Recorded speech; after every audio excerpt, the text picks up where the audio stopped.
Jadi hari ini tanggal 2 November 2021, hari Selasa, dari Wihara Dhammadayada, Medan, suasana baru, terus juga pertemuan setelah kita liburan, ya. Mudah-mudahan yang partisipasi acara ini selalu semangat berlatih meditasi. Kita lanjutkan pembahasan kita tentang Abhidhamma Sanggaha bab yang ke-9, Kamathana, bab pengembangan batin. Jadi di pertemuan sebelumnya kita sudah membahas beberapa objek samatha bhavana, yaitu objek-objek meditasi yang bisa mengembangkan konsentrasi. Ya.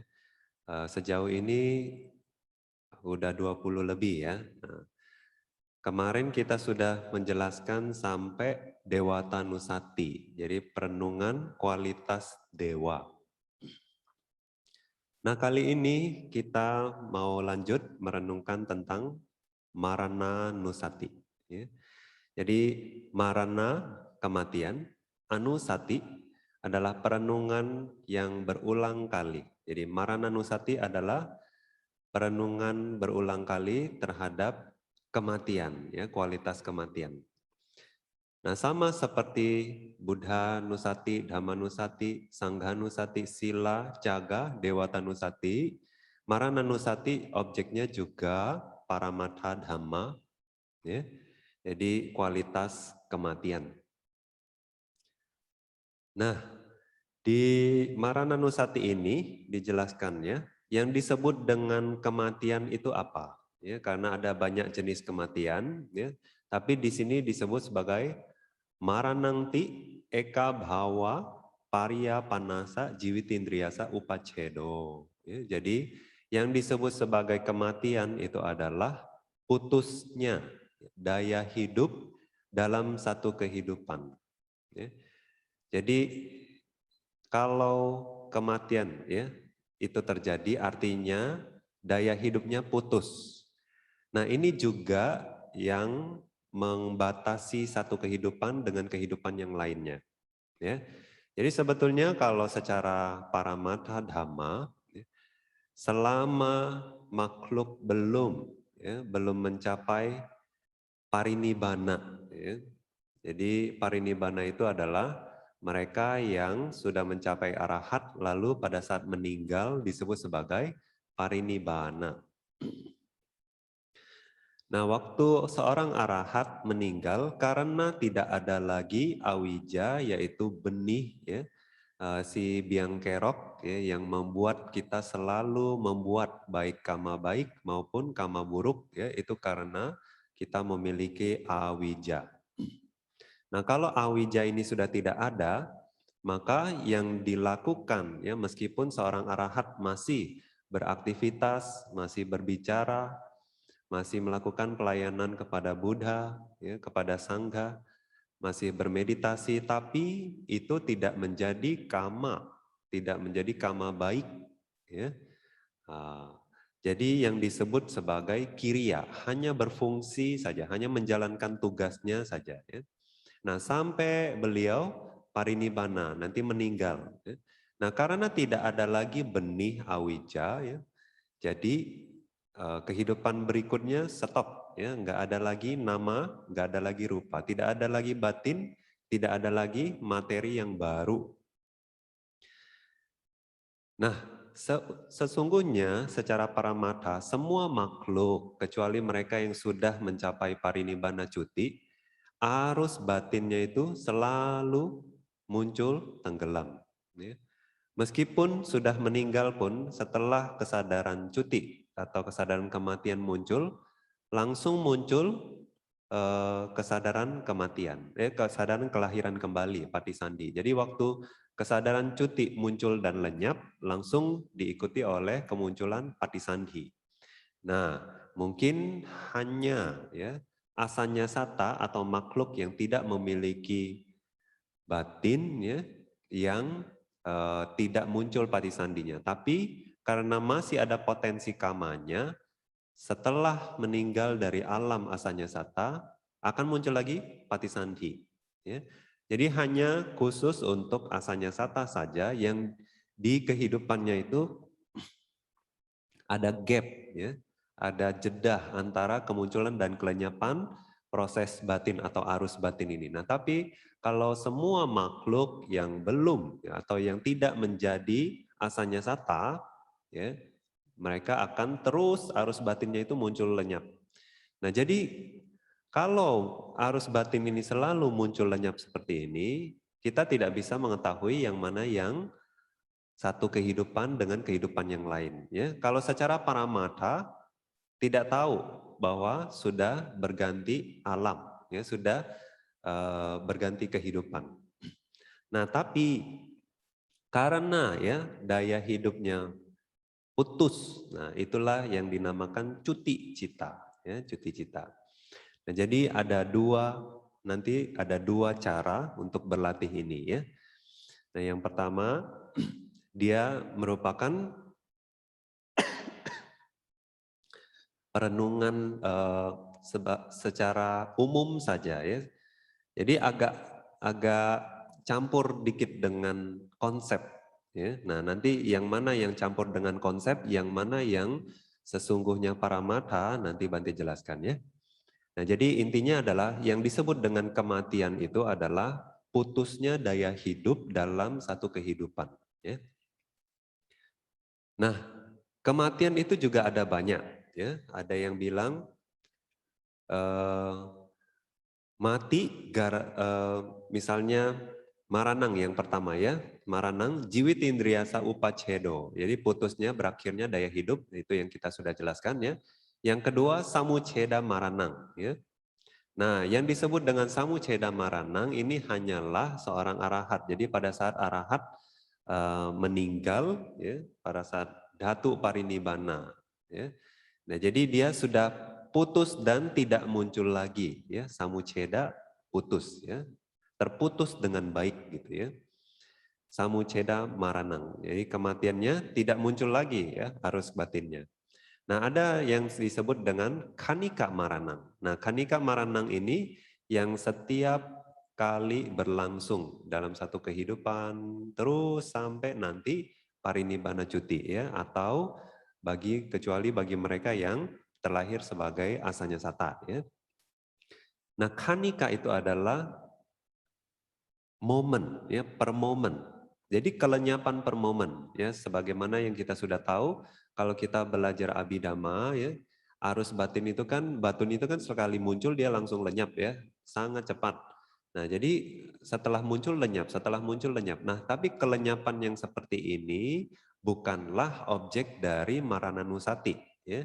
Jadi kelenyapan yang sementara atau kelenyapan per momen ini bukanlah objek marananusati.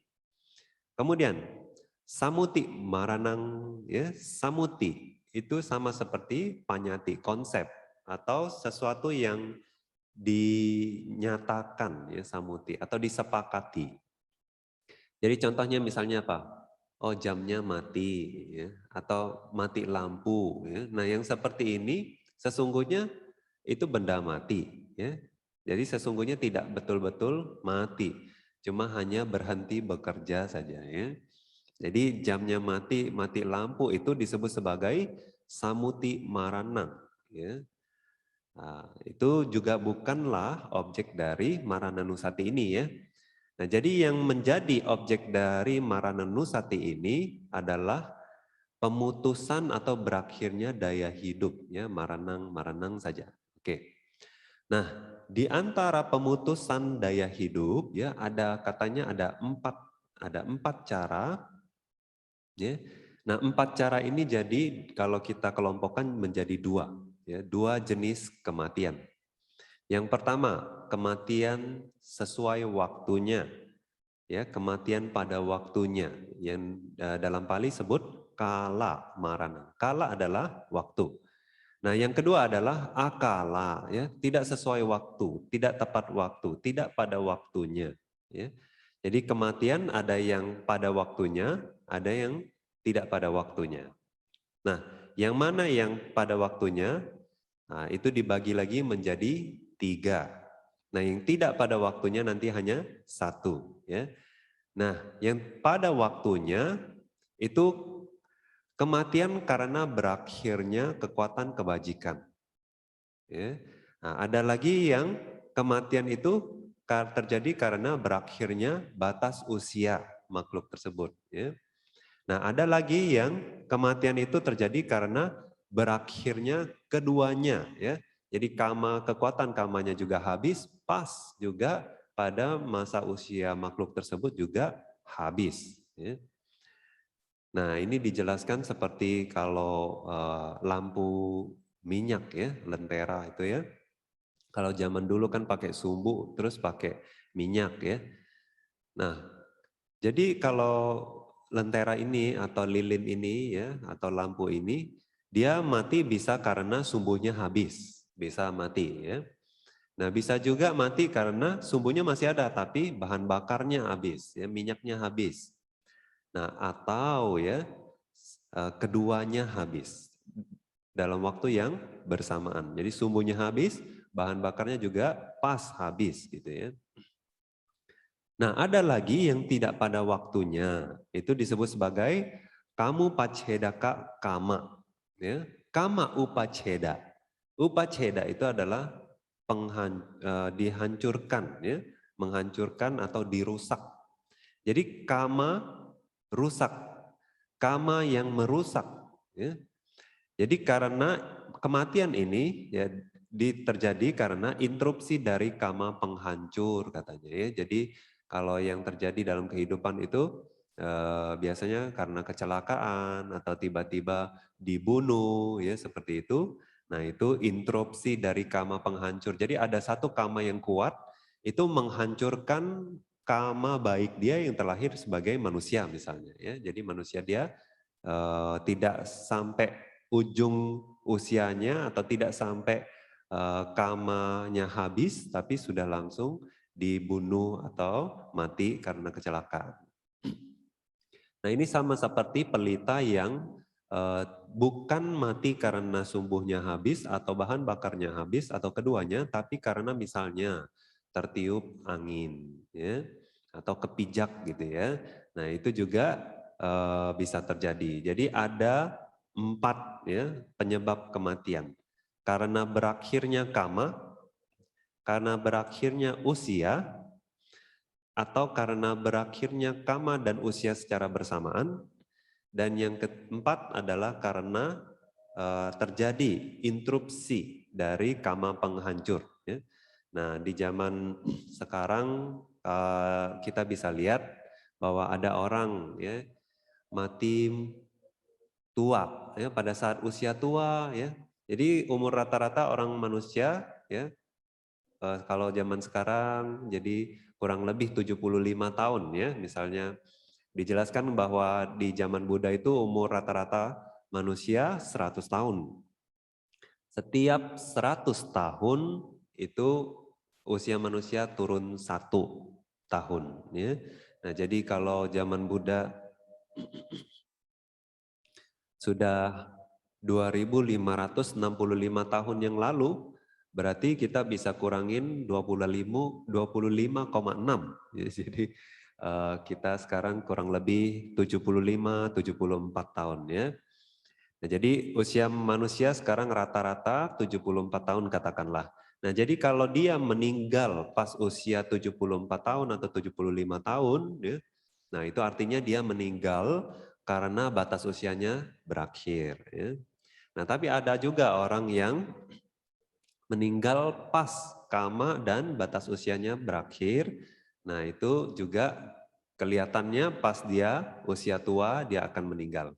Nah, tapi ada juga yang secara kama ya masih ada, tapi udah tiba-tiba meninggal. Nah, jadi sorry, batas usianya ada ya. Jadi misalnya kalau manusia kan zaman sekarang batas usianya 75 tahun ya. Nah, tapi karena kamanya selesai, dia meninggal. Jadi misalnya gimana? Bayi misalnya ya. Bayi meninggal di kandungan, ya, bukan karena kecelakaan, bukan karena dibunuh ya, tapi karena satu dan lain hal ya, itu secara medis ya, tidak tahu.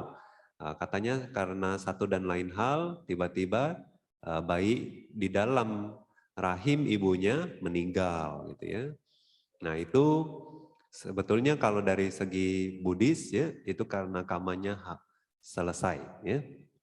Berakhirnya kama. Jadi kamanya itu cuma numpang lewat aja ya. Lahir di alam manusia sebentar ya, terus meninggal. Nah, ada juga kalau kita lihat ya orang muda ya, usia muda meninggal. Tapi meninggalnya itu bukan karena kecelakaan, bukan karena dibunuh, atau bukan karena penyakit, sesuatu penyakit yang sangat merusak gitu ya, tiba-tiba aja mati ya. Kita sering pernah beberapa kali dengar orang lagi jahit tiba-tiba meninggal, lagi duduk tiba-tiba meninggal ya. Orang sebutnya sebagai angin duduk katanya kena gitu ya, kena angin duduk. Nah, itulah jadi sebab-sebab kematian ada 4 ya. Nah, lalu bagaimana ya merenungkan kematian ini? Jadi pertama-tama ya ini satu cara. Jadi orang yang ingin merenungkan kematian ya dijelaskan bahwa dia tidak boleh mengambil objek yang masih hidup. Ya, masih hidup itu contohnya gimana? Jadi misalnya kalau dia mengambil saudara dia sendiri ya atau orang tua dia sendiri lalu merenungkan, oh mereka akan meninggal, mereka akan meninggal. Nah, disarankan bahwa jangan mengambil objek-objek yang kita cintai, ya makhluk yang kita cintai itu jangan. Ya. Kenapa? Karena akan menimbulkan kesedihan katanya.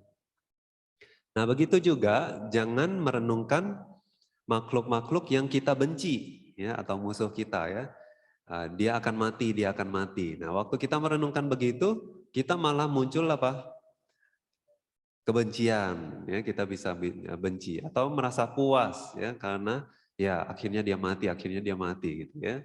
Nah, bukan begitu, nggak boleh karena justru nanti muncul kotoran batin ya, bukan muncul sangwega, bukan muncul desakan spiritual ya. Nah, jadi tidak juga disarankan mengambil musuh kita sebagai objek dari kematian. Nah, jadi atau kalau kita ngambil siapapun saja ya di jalan yang orang tidak kita kenal, orang yang netral ya, kita renungkan oh dia akan mati gitu ya. Nah, nggak bisa juga katanya ya, karena nanti tidak akan memunculkan desakan spiritual juga ya, tidak muncul samwega. Jadi katanya seperti misalnya tukang kuburan ya, yang tukang gali kuburan. Dia sering ngelihat mayat ya, dia nggak kenal siapapun itu ya. Jadinya dia nggak ada perasaan ya, dia juga nggak ada desakan spiritual muncul ya. Nah, jadi harusnya merenungkan siapa? Harusnya merenungkan kematian diri sendiri ya. Kematian diri sendiri baru bisa muncul nanti ya. Satinya bisa muncul, kemudian sangwega bisa muncul ya, keinginan desakan spiritual bisa muncul dan pemahaman juga bisa muncul ya, kebijaksanaan bisa muncul. Nah, oleh sebab itu, ya, ambillah objek yaitu diri sendiri. Nah, ini satu cara, ya. Jadi, renungkan bisa ambil diri sendiri atau mengambil mayat, ya, mengambil mayat yang sudah meninggal, lalu dibayangkan bahwa oh dia juga mati, ya, saya juga akan mati. Nah, intinya jadi bercermin, ya, melihat mayat itu, oh dia mati. Dia juga pernah melakukan kebajikan atau mungkin dulu pernah melakukan kejahatan, tapi akhirnya dia mati. Ya saya juga begitu, gitu. Saya juga akan mati. Nah, lalu merenungkannya bagaimana? Maranang bhawisati, ya, kematian akan terjadi. Ya. Atau jiwitinindriyang upachijisati, ya, daya hidup akan putus. Nah, atau daya hidup akan terpotong gitu ya. Hidup itu akan putus, hidup akan berhenti maksudnya. Atau hanya sekedar kematian, maranang, ya. Nah, bisa pilih salah satu ya. Kematian akan terjadi atau kematian akan datang, kematian akan datang, kematian saya akan datang, kematian saya akan datang. Terus kita renungkan seperti itu ya. Nah, jadi objeknya sebetulnya tidak begitu penting ya, mayatnya tidak begitu penting. Justru hati-hati ya, kalau Anda terlalu fokus ke mayat ya, nanti Anda malah berlatih asubha bhawana ya, objek mayat. Nah, tapi di sini objeknya adalah kualitas kematian ya, kematian itu sendiri adalah objeknya. Jadi sebetulnya jangan terlalu fokus ke mayatnya, tapi mayatnya ini hanya untuk sekedar bercermin saja ya, bahwa dia mati, saya juga pasti mati gitu ya. Nah, kalau direnungkan terus ya, dia akan meredam kekotoran batin, nanti jana faktor atau witaka, wicara, piti, sukhaeka, gata ya. Nah, yang mana yang nanti kalau sempurna itu bisa masuk jana, tapi ya di sini nggak bisa masuk jana. Karena apa? Karena kualitas objeknya sendiri adalah paramata dhamma dan juga objek ini menimbulkan sangwega ya. Jadi kalau sangwega itu biasanya itu seperti apa ya? Bukan kegelisahan tapi kayak riak ya di dalam batin kita itu ya. Biasanya batin kita itu akan seperti tersentil gitu ya. Jadi takut akan kematian atau jadi berusaha lagi untuk bisa terbebas dari kematian gitu ya. Jadi tersentil seperti itu. Nah, oleh sebab itu katanya tidak bisa mencapai jana, hanya bisa mencapai upacara samadhi ya. Jadi hanya akses saja, konsentrasi akses ya. Tapi nanti witaka, wicara, piti, sukha, ekagata bisa juga jadi jelas ya mengambil objek ini. Nah, di Wisuddhimagga dijelaskan kalau dengan cara seperti ini masih juga belum bisa memunculkan sangwega ya, desakan spiritualnya, dilanjutkan dengan 8 cara perenungan. Nah, boleh salah satu ya, dengan salah satu dari 8 cara perenungan ini. Yang pertama, wadhaka pacupadhana atau wadhaka ya. Wadhaka itu adalah pembunuh ya. Seperti kemunculan seorang pembunuh. Jadi menganggap kematian itu seperti pembunuh itu datang ya menghadapi kita misalnya pegang golok gitu ya ke leher kita ya. Jadi seolah-olah ada pembunuh datang ke depan kita lalu mau membunuh kita gitu ya. Jadi kalau kita melihat pembunuh seperti itu biasanya apa? Takut ya enggak? Nah, jadi muncul sangwega. Nah, jadi kenapa disebut seperti pembunuh? Karena siapapun yang lahir ya pasti akan mati. Ya. Jadi kelahiran itu sendiri seperti seorang pembunuh yang membawa golok sedikit demi sedikit ya, dia mengikis ya, memotong leher kita sampai kita mati satu hari nanti ya. Siapapun yang hidup pasti akan mati. Jadi jangan dilihat ya yang baru lahir oh mungkin panjang umur, mungkin saya mati dulu dia belakangan, enggak juga ya. Jadi siapapun yang lahir pasti akan mati, ya cepat atau lambat. Nah, Biasanya kalau direnungkan seperti itu ya akan muncul sangwega. Oh, saya akan mati nih, segera nih akan mati. Ya, jadi akan muncul desakan spiritual itu. Ya, jadi ingat lagi dhamma, ingat berlatih dhamma, ingat berusaha mengembangkan kualitas yang belum dikembangkan, atau ingat bahwa masih banyak kotoran batin. Ya. Nah, jadi ini salah satu cara untuk memunculkan lagi ya sang wega, merenungkan kematian seperti seolah-olah itu seorang pembunuh sedang muncul di depan kita. Ya. Yang kedua, sampati wipatito, merusak kesuksesan. Ya. Kematian itu seperti merusak kesuksesan. Contohnya apa? Kayak Raja Asoka. Ya. Dia meskipun berhasil ya mengalahkan ya, menjajah atau memerintah, berhasil memenangkan ya daerah jajahan yang besar ya, tapi begitu perkasanya dia, satu hari juga dia mati, dan pada saat mati pun dia sedih ya, maksudnya takut juga menghadapi kematian. Ya, siapapun yang menghadapi kematian itu takut, Buddha bilang begitu ya. Jadi hanya arahat saja yang tidak takut pada saat menghadapi kematian. Jadi merusak kesuksesan. Jadi kesuksesan itu apa? Karena kita lahir di satu kehidupan itu adalah buah dari kama ya enggak. Ya, jadi biasanya kalau jadi misalnya manusia itu adalah buah kama baik, pasti kama baik ya. Nah, jadi kama baik waktu berbuah, nah, sama aja waktu kita sebagai manusia gitu ya. Kadang kita dipuji. Dipuji itu karena kama baik berbuah. Kadang kita sukses itu karena kama baik berbuah. Jadi pada saat kama baik berbuah itu merupakan kesuksesan. Jadi waktu kita lahir khususnya sebagai manusia itu adalah sebuah kesuksesan. Tapi karena ya kematian ini sifatnya adalah merusak kesuksesan tersebut ya. Oleh sebab itu kita bisa renungkan kematian sebagai perusak ya atau merusak kesuksesan. Nah, kalau kita renungkan seperti ini ya, bahkan ya Raja Asoka pun mati ya. Nah, kita juga mati. Orang sukses seperti itu pun mati ya, apalagi kita ya, dak. Jadi kita renungkan seperti itu bisa muncul sang wega. Yang ketiga, upa sangharanato ya. Sebetulnya artinya adalah upa, mendekat, sanghara, membawa dengan baik ya. Jadi makanya diterjemahkan sebagai membawa ke dekat diri sendiri ya. Nah, tapi sebetulnya ini adalah makna literatur ya. Nah, ada lagi makna intrinsiknya apa ya? Makna implisitnya apa?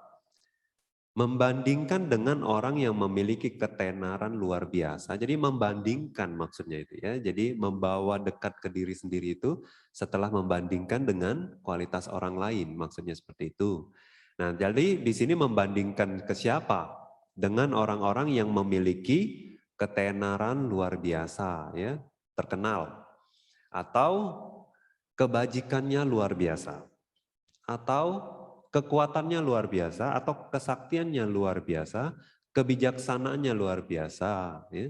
Atau bahkan kita bisa membandingkan dengan Paceka Buddha, kita juga bisa membandingkan dengan bahkan sama Sang Buddha. Ya. Nah, bagaimana merenungkannya? Kematian akan datang pada saya, sebagaimana yang terjadi bahkan pada makhluk-makhluk luar biasa itu. Ya. Jadi misalnya ketenaran yang luar biasa. Siapa yang paling terkenal ya? Ya banyak ya di Jataka raja-raja Cakawati ya, raja sejagat ya, itu terkenal ya. Mahasudasana, Mahasamata ya, Kimi dan lain-lain ya. Mereka terkenal, satu dunia tahu ya mereka ya, karena mereka kan raja sejagat ya, jadi raja Cakawati. Jadi siapapun kenal mereka, tapi satu hari juga mereka meninggal, mereka mati.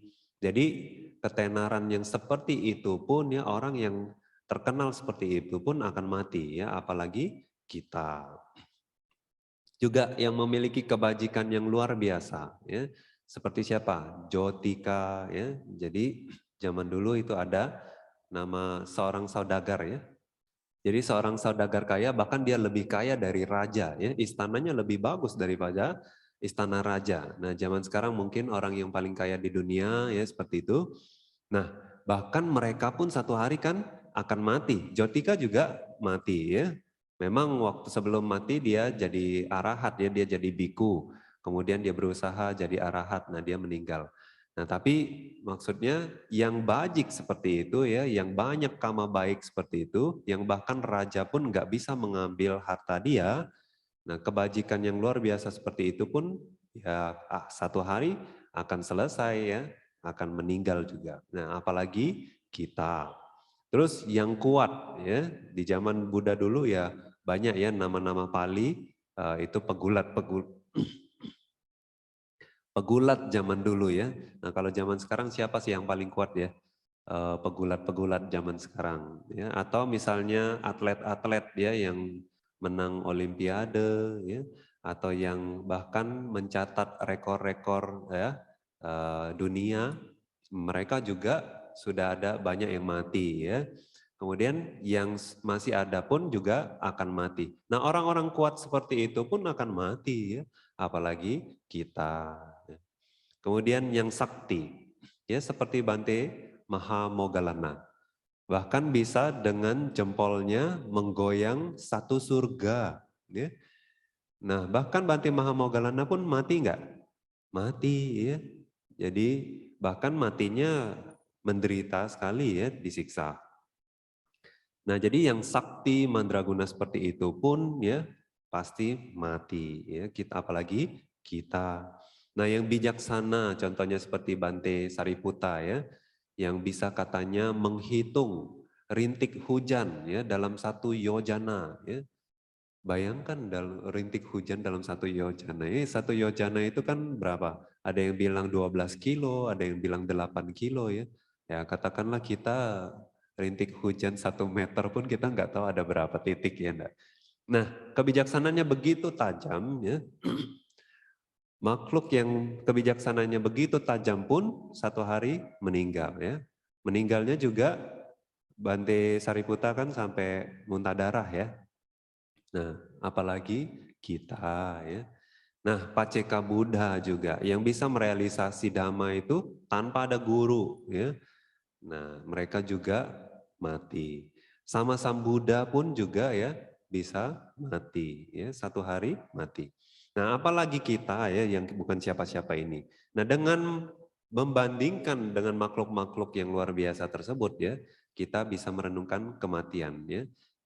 Kematian akan datang pada saya sebagaimana yang terjadi pada makhluk-makhluk luar biasa tersebut. Nah, kalau merenungkan demikian ya Sang Wega bisa muncul. Nah, cara yang keempat. Kaya bahu sadharanato, ya, kaya tubuh, bahu banyak, sadharana ya bersamaan. Jadi maksudnya sebagai tubuh yang berbagi dengan banyak makhluk. Jadi di dalam tubuh kita ini banyak makhluk ya, bukan makhluk halus ya karena nggak kelihatan ya. Jadi banyak ulat, banyak cacing, banyak bakteri ya. Bakteri mungkin tidak termasuk kategori makhluk ya karena mungkin tidak kelihatan mata, tapi cacing-cacing banyak di dalam ya. Jadi karena cacing-cacing itu juga di tubuh ini kan makan di situ ya, hidup di situ, dia berkembang biak di situ, toiletnya juga di situ ya di badan kita ini ya. Jadi kita ini tidak hidup sendiri dengan badan ini ya. Jadi di badan ini kita hidup dengan banyak makhluk ya, makhluk-makhluk tersebut. Nah, maksudnya apa? Ya, sebagaimana tubuh ini berbagi dengan banyak jenis cacing ya. Begitu juga tubuh ini dihinggapi oleh ratusan penyakit internal ya. Jadi banyak nih penyakit-penyakit ya. Mungkin belum ketara aja ya. Nah, kalau dia sudah agak parah, baru kita berasa sakit ya. Tapi sebetulnya Buddha bahkan bilang, di dunia ini nggak ada orang sehat. Kalau orang berpikir dia itu sehat, dia itu gila. Ya, Buddha bilang begitu. Jadi sebetulnya kita ini punya penyakit. Ya, jadi jangan tanya ya, Bante sehat? Nah, jangan bertanya begitu ya. Nanti jawabannya cukup sehat gitu ya, cukup sehat, bukan sehat ya. Jadi ratusan penyakit internal itu banyak ya, cuma belum nyata aja ya, belum parah. Jadinya nggak ketahuan ya. Dan banyak penyebab kematian eksternal ya, seperti ular, kalajengking dan sebagainya. Jadi penyebab eksternal kalau zaman dulu kan ular ya, kalajengking, dikejar macan, dikejar singa ya. Tapi kalau zaman sekarang penyebab kematian eksternal itu apa? Kecelakaan ya banyak ya. Nah itu juga pembunuhan dan lain-lain. Nah jadinya di Anggota Nikaya ya dijelaskan perihal ini penyebab kematian eksternal ya.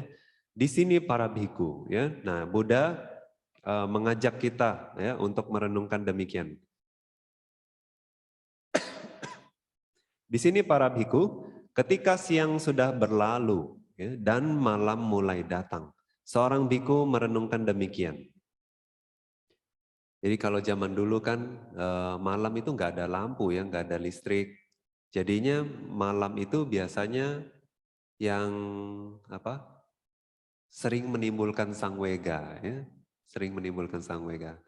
Jadi karena kalau biku tinggal di hutan ya, itu kadang malam-malam kan perlu ke toilet ya enggak.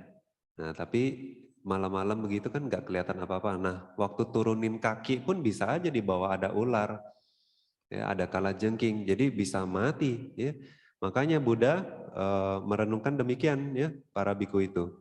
Dengan banyak cara saya dapat mati. Seekor ular bisa saja menggigit saya.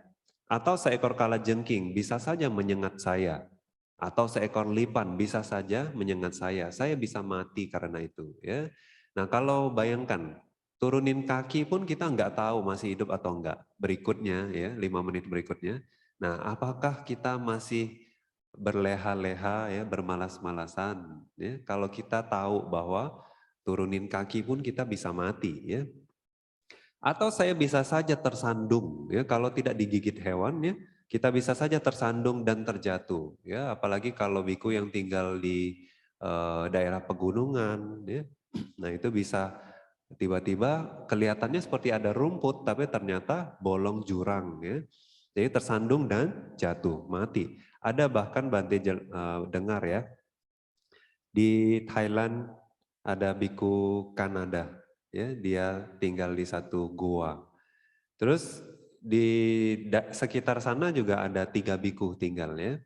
Jadi waktu pindah patacara besok pagi, kok yang biku Kanada ini nggak keluar. Biasanya mereka karena nggak bicara ya, jadi ketemunya itu cuma pas pindah patacara saja. Ya.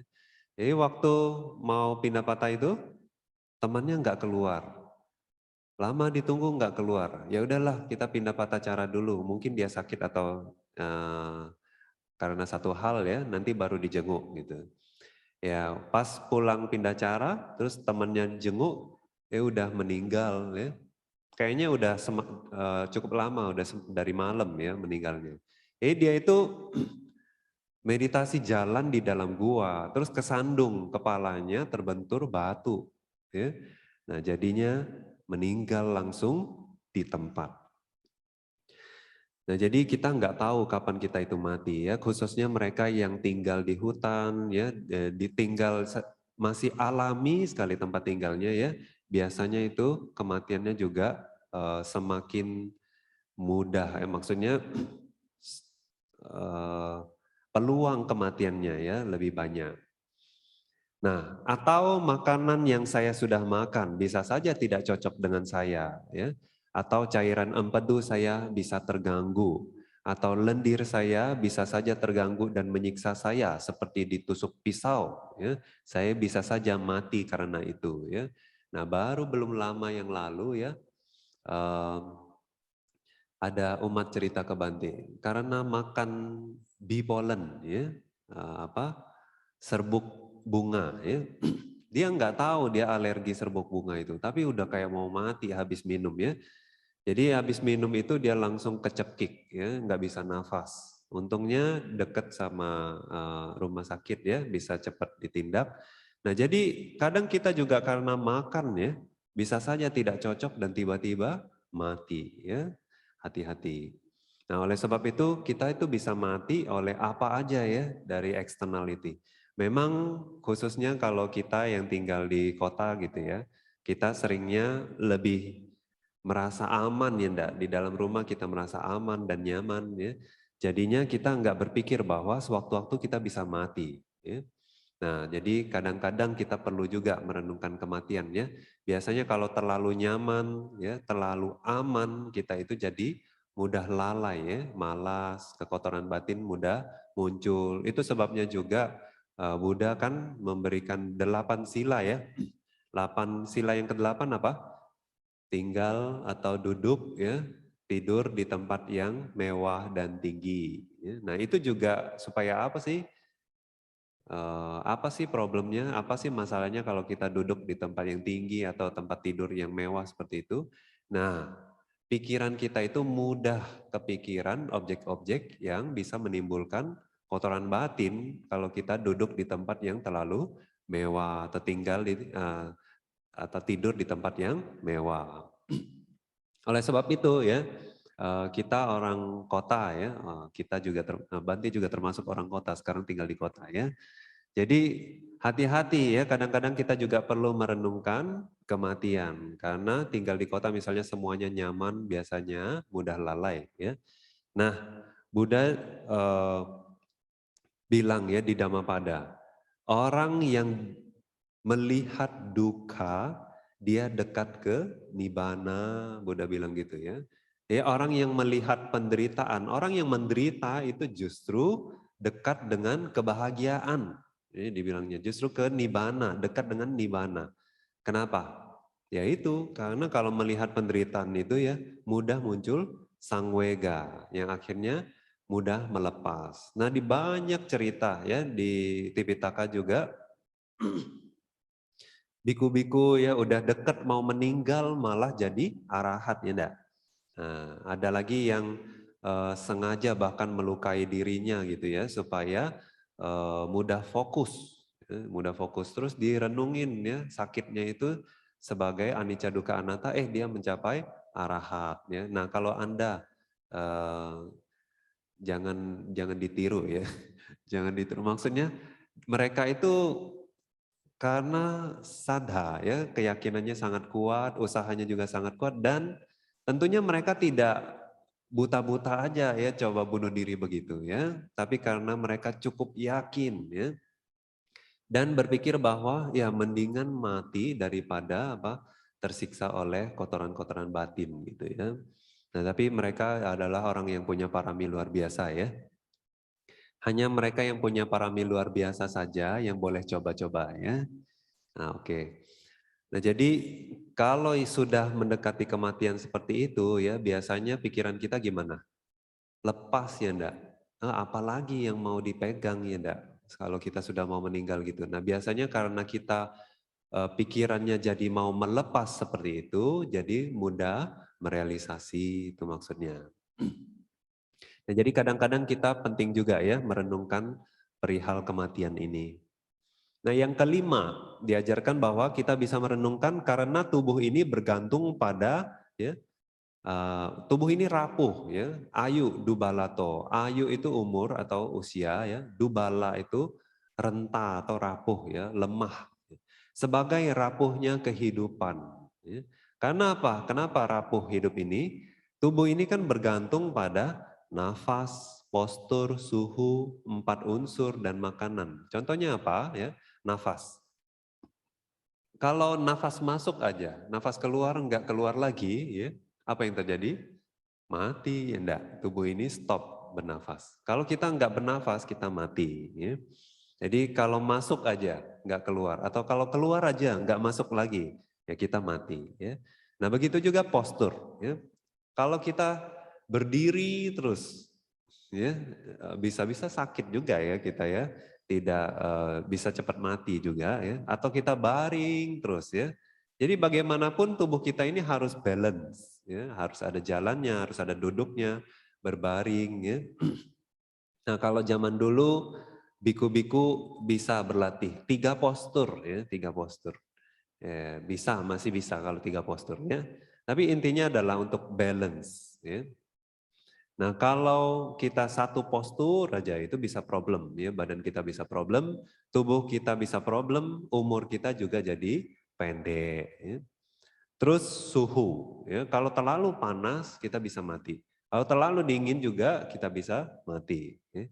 4 unsur tidak seimbang. Ya, misalnya unsur air terlalu banyak, badan kita bisa apa? Lemes ya, kayak gantung gitu, menggantung. Jadi karena tidak ada unsur air yang cukup, ya, tidak balance. Atau kalau terlalu unsur tanah terlalu banyak, ya, badan kita bisa berat, keras gitu ya. Atau unsur angin tidak ada, ya, kita bisa stroke, ya, tidak bergerak, ya, diam. Nah, kalau unsur api terganggu, ya, nah, misalnya seperti Bante ini, kayaknya unsur api kebanyakan ya, jadinya batuk. Nah, 4 unsur ini harus seimbang ya, jadinya kita harus seimbangkan juga. Jadi kalau tidak seimbang, badan kita terganggu, umur juga bisa pendek. Terus makanan, ya, karena makanan juga bisa terganggu. Oke. Nah, jadi karena merenungkan bahwa badan ini atau usia ini nih rapuh ya, banyak pengkondisinya. Karena pengkondisinya berubah, tubuh ini juga bisa mati ya. Nah, dengan demikian kita bisa renungkan, bisa muncul sangwega. Nah, yang keenam ya, animita. Animita itu artinya tanpa tanda, tidak ada nimita, tidak ada tanda ya. Maksudnya tanda apa? Umur. Umur kita nggak tahu. Ada orang mati muda, ada orang mati tua ya. Jadi kita nggak tahu umur berapa kita meninggal. Nah, juga penyakit. Karena penyakit apa kita meninggal ya? Ada orang flu terus sesak napas ya. Ada orang batuk terus sesak napas, tiba-tiba mati aja ya. Kita nggak tahu penyakit apa, gara-gara apa kita tuh meninggal ya. Karena waktunya juga kita nggak tahu. Apakah siang hari kita meninggal, apakah malam hari kita meninggal, kita nggak tahu ya. Jadi kapan aja bisa meninggal. Terus tempat dibuangnya mayat ya. Nah, waktu kita meninggal nanti kita taruh di mana mayat kita ya. Apakah kita nanti dikubur atau kita nanti dibakar ya, kita juga nggak tahu. Apakah dipotong-potong juga nggak tahu ya. Nah, jadi tidak ada tanda kematian kita itu. Kemudian tujuan juga, kita nggak tahu habis ini kemana ya. Jadi dewa kah, jadi hewan kah, jadi hantu kah gitu ya. Nah, karena ketidakpastian ini makanya hidup ini tuh tidak ada tanda ya. Kematian itu tidak ketuk pintu dulu dia ya. Saya mau datang gitu ya, enggak ya, tapi dia tiba-tiba aja datang, kapan aja bisa datang ya. Nanti pernah dengar cerita bahwa anaknya ya pas terakhir pergi itu sempat tiba-tiba peluk ya orang tuanya. Tapi ya udah itu terakhir kali dipeluk sama anaknya ya. Terus anaknya enggak pulang lagi ya. Padahal anaknya cuma pergi les ya. Nah, jadi kita nggak tahu, nggak ada tanda orang itu mau meninggal ya. Mereka bisa aja meninggal sewaktu-waktu. Ya, jadi kalau kita renungkan demikian, sang wega bisa muncul. Atau ya sebagai batas waktu. Ya. Batas waktu adhana pariceda. Kita nggak tahu ya. Kadang usia kita itu kita nggak tahu kapan kita bisa meninggal. Nah, Buddha mengajarkan kita ya. Ada biku yang dia bilang begini, oh biarkan saya hidup sehari semalam dan saya akan mengupayakan ajaran Buddha, pasti banyak yang akan saya lakukan. Ya, dia bilang begitu, sehari semalam. Ya. Terus ada lagi yang bilang bahwa setengah hari, dia bilang ya, biarkan saya hidup setengah hari. Ada lagi yang bilang bahwa selama waktu yang dibutuhkan untuk mengunyah 4 sampai 5 suap. Ya. Nah, satu suap kira-kira berapa menit ya? 1 menit lah ya. Nah, kalau 4-5 suap berarti 5 menit, 5-6 menit. Nah, jadi Buddha bilang ya, bahkan yang merenungkan demikian itu berarti malas. Ya, Buddha bilang. Apa? Malas Buddha bilang ya. Mereka ini disebut para biku yang tinggal dengan lalai dan tidak mawas dalam mengembangkan perenungan akan kematian untuk menghancurkan kotoran-kotoran batin. Ya, jadi karena apa? Mereka butuh waktu sehari semalam, setengah hari, bahkan ya waktu yang dibutuhkan untuk mengunyah 5 suap. Tapi Buddha bilang apa? Mereka yang tekun itu harusnya seperti apa? Oh, izinkan saya hidup selama waktu yang dibutuhkan untuk mengunyah dan menelan 1 suap. Ya, 1 suap. Terus selama waktu yang dibutuhkan untuk menarik nafas dan menghembuskan nafas. Ya. Terus atau bahkan ya sampai menarik nafas dan menghembuskan nafas ya. Nah, kalau mereka yang merenungkan demikian itu adalah biku yang tekun dan mawas dalam merenungkan kematian dan untuk menghancurkan kotoran-kotoran batin. Ya. Jadi maksudnya apa? Jangan tunggu ya, jangan tunggu sehari semalam ya, 1 hari dulu baru mau berlatih, atau nanti malam aja baru mau berlatih ya, atau nanti aja 5 menit lagi, 10 menit lagi, 15 menit lagi gitu ya. Nah, tapi kalau Anda masih bernapas, itulah waktunya Anda berlatih. Itu maksudnya ya. Nah, atau ya direnungkan bahwa sebagai waktu yang sekejap. Sekejap itu apa? Ya sebetulnya kita tuh selalu mati sih ya. Dari momen ke momen batin ini muncul lenyap enggak? Muncul lenyap ya, secara paramata kita ini selalu mati. Jadi yang di depan Anda tonton ini sebetulnya sudah mati dari waktu ke waktu. Nah, kalau secara paramata kita itu sudah mati, selalu mati. Jadi kalau kita renungkan bahwa kematian itu tuh begitu dekat gitu ya. Nah, samwega itu cepat muncul. Intinya apa sih samwega muncul? Kalau samwega muncul, orang bisa apa? Ditabis. Oh, bukan ya. Kalau nggak ditabis berarti apa? Nah, ikut retret gitu ya. Atau dia langsung mau apa? Ya, besok saya jalankan uposatha sila ya. Kebetulan kan besok hari uposatha ya. Ya, oh besok saya akan jalankan uposatha sila, saya akan berlatih seharian gitu ya, meditasi. Nah, karena samwega akan muncul usaha yang kuat ya untuk menyingkirkan kotoran-kotoran batin. Nah, itu yang penting ya. Makanya Marananusati ini biasa Buddha ajarkan kepada biku yang mau ke hutan ya.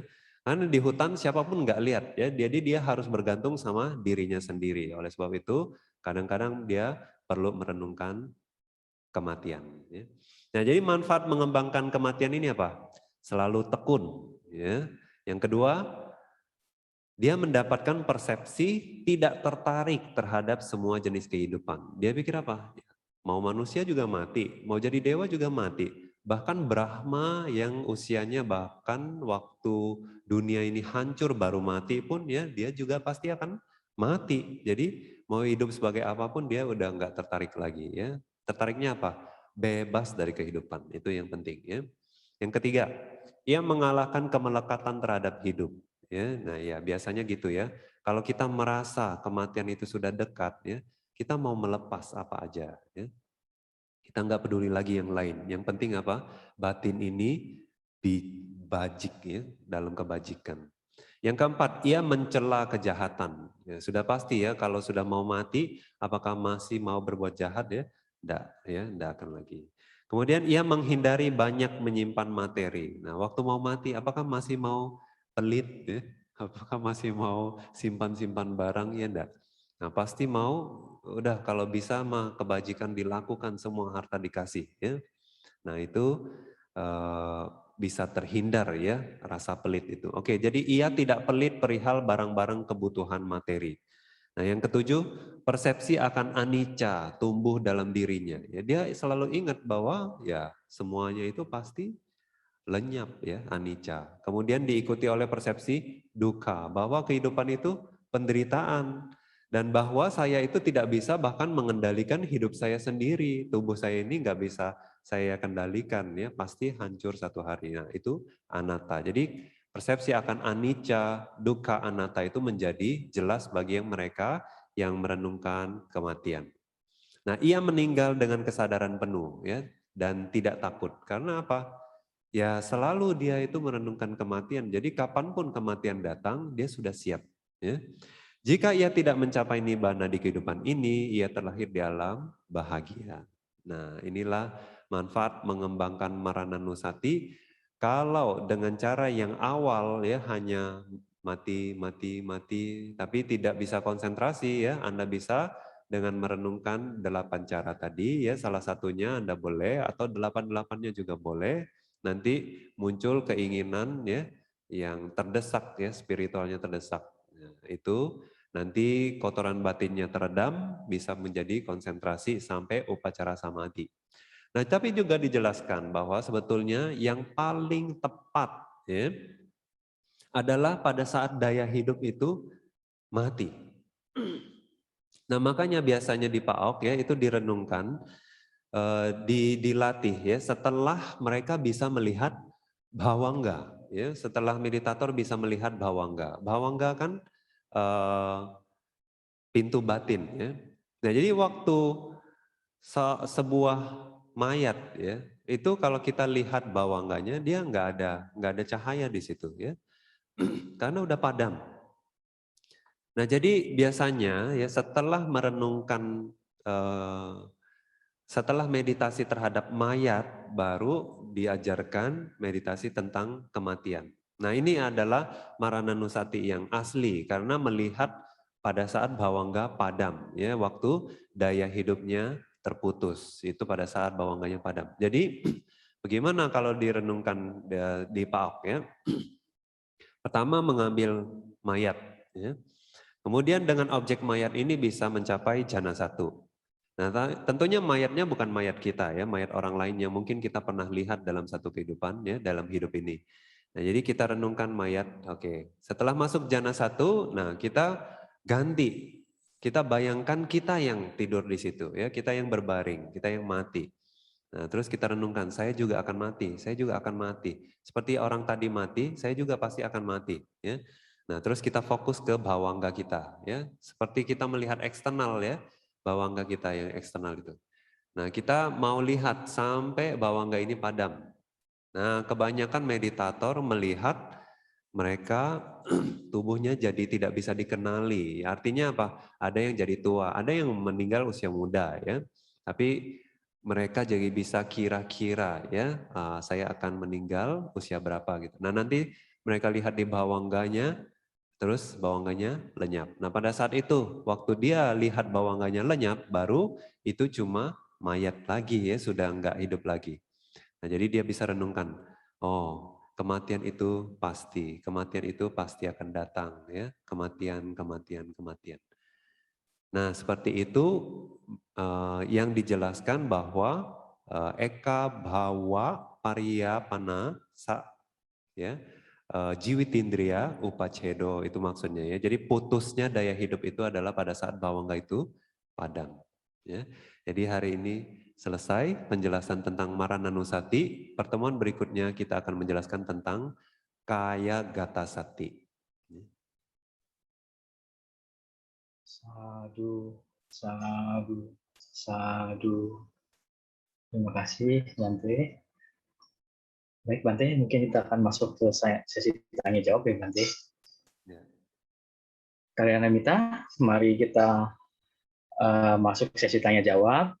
Silakan Kalyanamita yang ingin bertanya langsung via Zoom, bisa klik raise hand atau melalui kolom chat. Oke, Bante, mohon izin Bante, kita bacakan terlebih dahulu ada 12 pertanyaan yang belum dibahas di kelas sebelumnya. Ini adalah pertanyaan pertama ya Bante dari Saudari Mulyati Gunawan. Pertanyaan pertamanya adalah Wandami Bante. Mengapa kita hanya mengenal Buddha Gautama? Padahal banyak Buddha yang telah lahir di dunia. Kalau tidak salah sudah 26 Buddha. Ya, kenapa kita hanya mengenal Buddha Gautama ya? Karena ini masa ajarannya Buddha Gautama ya, itu jawabannya. Jadi yang masa ajaran Buddha-Buddha yang sebelumnya itu sudah tidak ada. Jadi kita juga mengenal Buddha-Buddha.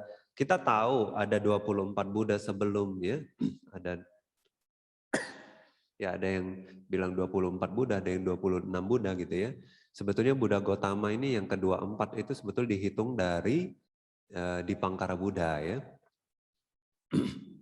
Jadi kenapa kita bisa tahu ada Buddha-Buddha sebelumnya? Sebelum Buddha Gotama ada Buddha Kasapa, kemudian ada lagi lebih jauh lagi ada Sikhi, Wipasi, Konagamana, ya, dan lain sebagainya. Kok kita tahu ya?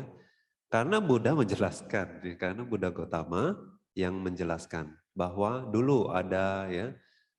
Terus kita juga tahu bahwa akan datang ya, akan datang lagi satu Buddha lagi untuk kapal ini, yaitu Buddha Arimateya. Nah itu juga karena Buddha Gotama yang bilang ya. Kalau Buddha Gotama nggak bilang, kita mana tahu ya. Ya.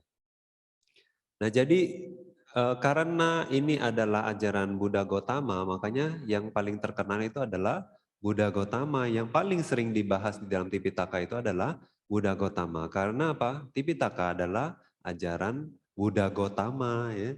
Nah, bukan Buddha Kasapa, bukan Buddha Konagamana dan lain-lain.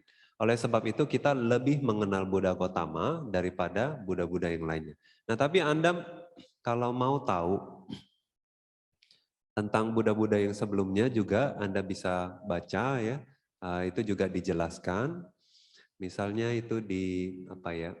Mahapadana Sutta kalau nggak salah ya. Itu Buddha ada jelaskan ya.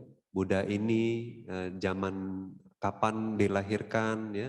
Terlahir dari keluarga Brahmana atau keluarga Satria ya. Nanti murid utamanya siapa? Bapaknya siapa ya. Nah, itu semua dijelasin ada di sana ya. Jadi kenapa? Karena ini adalah ajaran masa ajaran Buddha Gotama ya. Jadi satu kali ya itu tidak bisa muncul dua Buddha, dua sama-sama Buddha ya. Di dalam bahkan dijelaskan otoritas Buddha ya. Jadi pada saat 10.000 alam semesta itu hanya bisa muncul satu sama-sama Buddha saja ya. Dalam lingkup 10.000 cakrawala ya, hanya bisa muncul satu sama-sama Buddha, nggak bisa dua. Nah, hanya setelah ya masa ajarannya itu sudah dilupakan orang. Nah, nanti orang semakin tidak bermoral ya waktu zaman itu. Nah, ini pelan-pelan baru muncul lagi Buddha yang berikutnya. Ya. Nah, jadi memang ajaran Buddha itu memang meskipun kita setiap hari kita bertekad ya, Buddha sasanang cirang tithatu, Buddha sasanang cirang tithatu, tapi secara alami satu hari pasti akan hilang. Ya. Nah, jadi karena hilang itulah makanya Buddha yang di masa depan bisa muncul, kalau enggak muncul-muncul ya.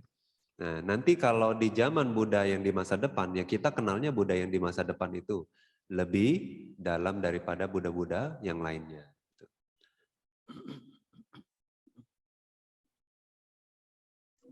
Satu. Terima kasih Bante penjelasannya. Oke, mungkin kita bisa lanjut ke pertanyaan kedua. Mohon dibantu untuk slide. Terima kasih dari saudara Peter Huang. Panjang. Wandami Bante, saya pernah mendengar dari Sayadaw Undagara sewaktu mengadakan Dhamma kelas beberapa tahun lalu di PATPDH Taman Sari. Sayadaw pernah menjelaskan kalau kita mendanakan makanan ke rupang Buddha atau ahara puja, itu kama baiknya sama dengan ketika kita berdana makanan langsung ke hadapan sama Sang Buddha. Hal itu karena menurut kitab subkomentar, jika di zaman Sang Buddha yang usianya pendek, relik Buddha akan tersebar ke segala arah, sehingga jika ada orang yang memuja atau mendanakan sesuatu ke rupang Buddha, maka pahala kama baiknya bisa dianggap kita berdana langsung kepada sama Sang Buddha. Yang ingin ditanyakan adalah bagaimana tata cara jika ingin mendanakan makanan atau minuman ke hadapan altar Buddha. Bagaimana kata ketentuannya? Apakah harus ada pembacaan parita tertentu? Anumodami Bante Sukotu. Ya, kalau di PATPDH Taman Sari sendiri ada upacaranya ya, puja Buddha namanya ya. Nah, mereka sebetulnya itu hanya gatha yang dibikin belakangan sih, yang di Tipitaka sendiri nggak ada ya, tapi itu gatha yang di syair ya, syair yang digubah itu belakangan oleh Mahathera di Sri Lanka. Nah, mereka pinjam ya, mereka yang di Taman Sari, mereka pinjam syair tersebut, jadi pada saat puja mereka bacakan. Ya. Ganda sarapa di tena di pena tamadang sina, ya, dan sebagainya ya. Nah terus pada saat melakukan pemujaan itu adiwa setuno bhante, paniang parikapitang, ya, anu kampang upadaya, dan lain sebagainya. Nah itu ada, kalau paritanya yang digubah ya, bukan yang memang ada di Tipitaka, tapi yang dibikin ya belakangan oleh Mahathera di Sri Lanka. Nah itu Anda bisa juga baca itu ya, atau kalau tidak mau baca juga Anda bisa langsung namaskara aja ya, Anda namaskara dulu kepada Buddha. Kemudian hanya danakan makan itu ke Buddha juga boleh ya. Langsung danakan ke Buddha, tentunya dengan jangan pakai kutang, jangan pakai ya, pakailah pakaian yang rapi ya, yang sopan ya. Seperti Anda yang melakukan pelayanan kepada Buddha, ya seolah-olah Buddha ada memang di depan Anda, di rumah Anda.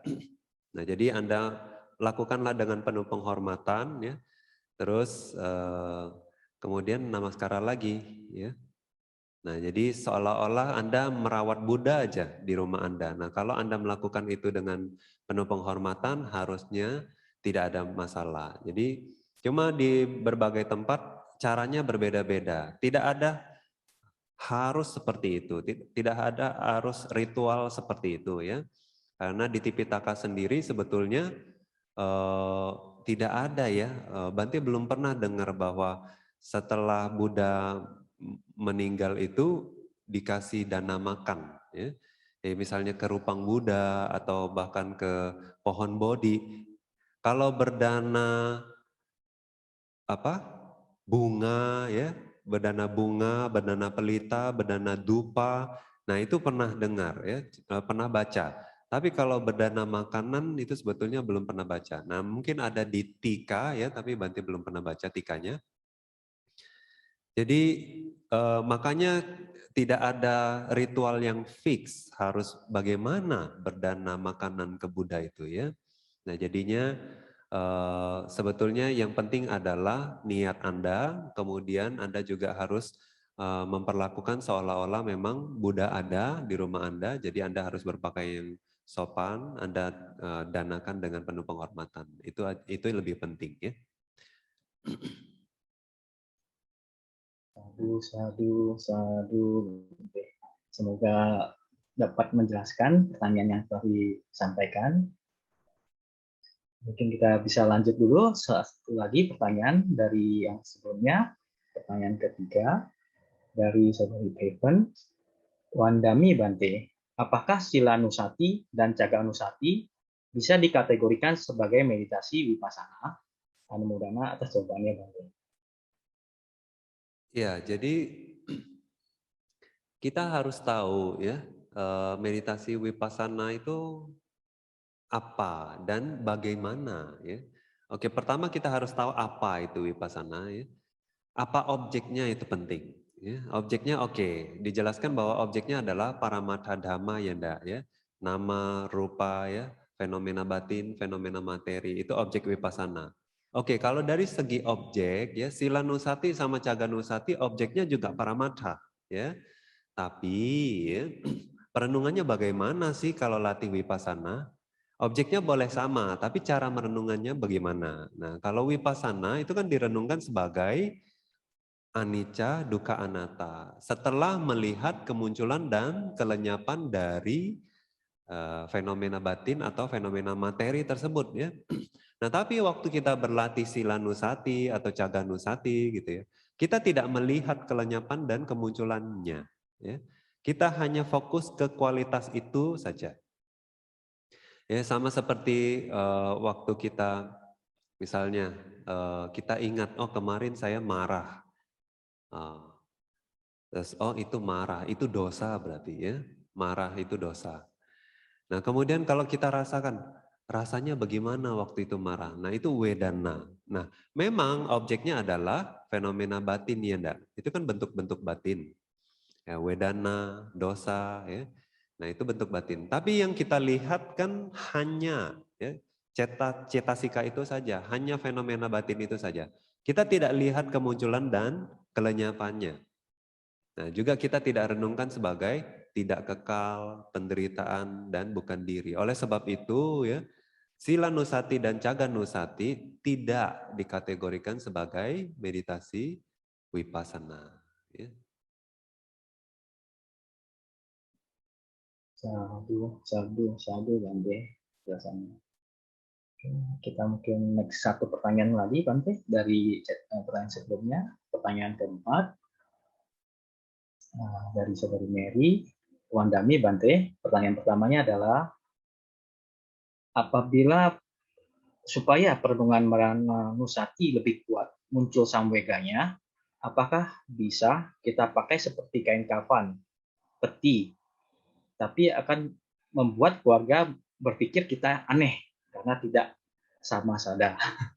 Apakah ada efek sampingnya seperti dianggap gila dan lain-lain sebagainya? Karena konsentrasi masih belum kuat, atau pakai papan nisan buat dari karton, atau di training pernah di suatu training pernah diajarin di training untuk supaya berbuat baik terus. Oke, mungkin satu ini dulu Bante ya. Atau Oke, jadi biar samwega lebih kuat, apa kita perlu pakai kain kafan peti? Ya, enggak perlu sih ya, enggak perlu. Karena enggak diajarkan juga seperti itu ya. Nah, justru yang diajarkan adalah kita mengingat mayat sebetulnya ya, mengingat mayat. Boleh mengingat mayat ya, jadi waktu kita lihat mayat itu kita bercermin ya, dia juga mati ya. Nah, begitu juga saya akan mati. Nah, kita bisa lihat foto kalau zaman sekarang ya. Kalau kita belum pernah ngelihat mayat yang sesungguhnya, kita bisa lihat foto. Nah, terus ya sebetulnya sih bisa aja kalau kita lihat peti mati lalu kita berpikir, oh saya juga akan di situ misalnya ya. Ya kalau kita ditanam ya kita di situ. Nah, jadi kalau bisa menimbulkan ya samwega sebetulnya itu bisa aja ya. Jadi ada orang melihat bayi pun bisa merenungkannya. Oh bayi itu menderita banget ya keluarnya nangis gitu. Terus dia merenungkan satu hari saya akan lahir lagi seperti itu. Nah itu juga bisa timbul sangwega. Memang bukan Marananusati tapi bisa timbul sangwega. Nah untuk bisa timbul sangwega itu memang objeknya bisa apa saja. Ya. Nah tapi kalau Marananusati ini karena kita merenungkan kematian, ya, sangweganya tuh muncul oleh kematian. Jadi sangwega ini kan tidak hanya muncul karena kematian ya. Kadang kita bisa melihat tetangga kita itu berantem gitu ya, misalnya suaminya selingkuh. Oh, jadi muncul sangwega ya. Nah, itu bisa juga ya. Nah, atau kita ngelihat ada yogi ya. Dia lihat di masa lampau, dia tuh merantau, pas pulang merantau, dia ngelihat satu rumah kebakar ya. Termasuk semua keluarganya mati. Ya waktu dia lihat begitu, nah, dia bertekad mau jadi pertapa ya. Nah, jadi itu juga sangwega ya. Nah, kadang kita ngelihat rumah orang, nggak perlu rumah kita sendiri ya, lihat rumah orang kebakar. Nah, itu sebetulnya bukan kematian di situ, tapi rumah orang kebakar ya. Nah, itu juga bisa muncul sangwega. Nah, tapi itu bukan Marananusati ya. Sangwega bisa muncul dengan objek apa saja, tapi kalau nama Marananusati itu adalah bercermin dari kematian, baru muncul sangwega. Nah, oleh sebab itu ya, merenungkannya harus ke kematian ya. Ya, bukan ke kain kafan atau peti ya. Nah, disarankan sih pakainya mayat ya. Nah, lalu kita bisa renungkan kita sendiri yang berbaring di situ seperti mayat itu ya, kita juga mati. Nah, itu lebih baik. Makanya kalau kita pakai peti, kain kafan itu ya wajar aja kalau nanti kita dijauhin orang ya. Takutnya mereka pikir kita lagi pakai ilmu hitam pula nanti ya. Ya, jadi Konsentrasi masih belum kuat, ya. Konsentrasi masih belum kuat, mungkin karena ya objeknya tidak jelas, bisa juga ya. Oleh sebab itu zaman sekarang kalau kita bisa dengan foto kan nggak apa-apa ngelihat foto orang meninggal gitu ya. Nah terus kita renungkan ya.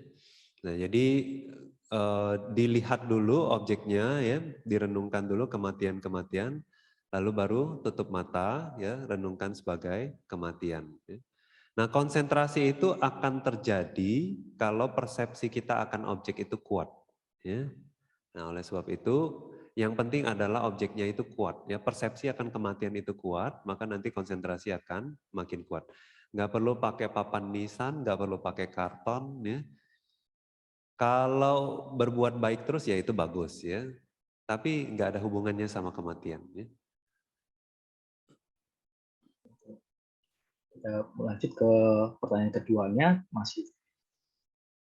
Ini adalah ada kelas di bulan Mei, Bante saran tidak wipasana dulu.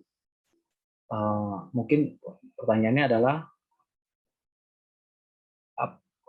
bagaimana hubungannya, mungkin keterangannya kali deskripsi Bante, antara hubungan antara wipasana kering dan metode Mahasi, atau penjelasannya Bante, penjelasan wipasana kering dan metode Mahasi. Di Yuga Nanda Sutta 4 ada 4 cara mencapai nibbana.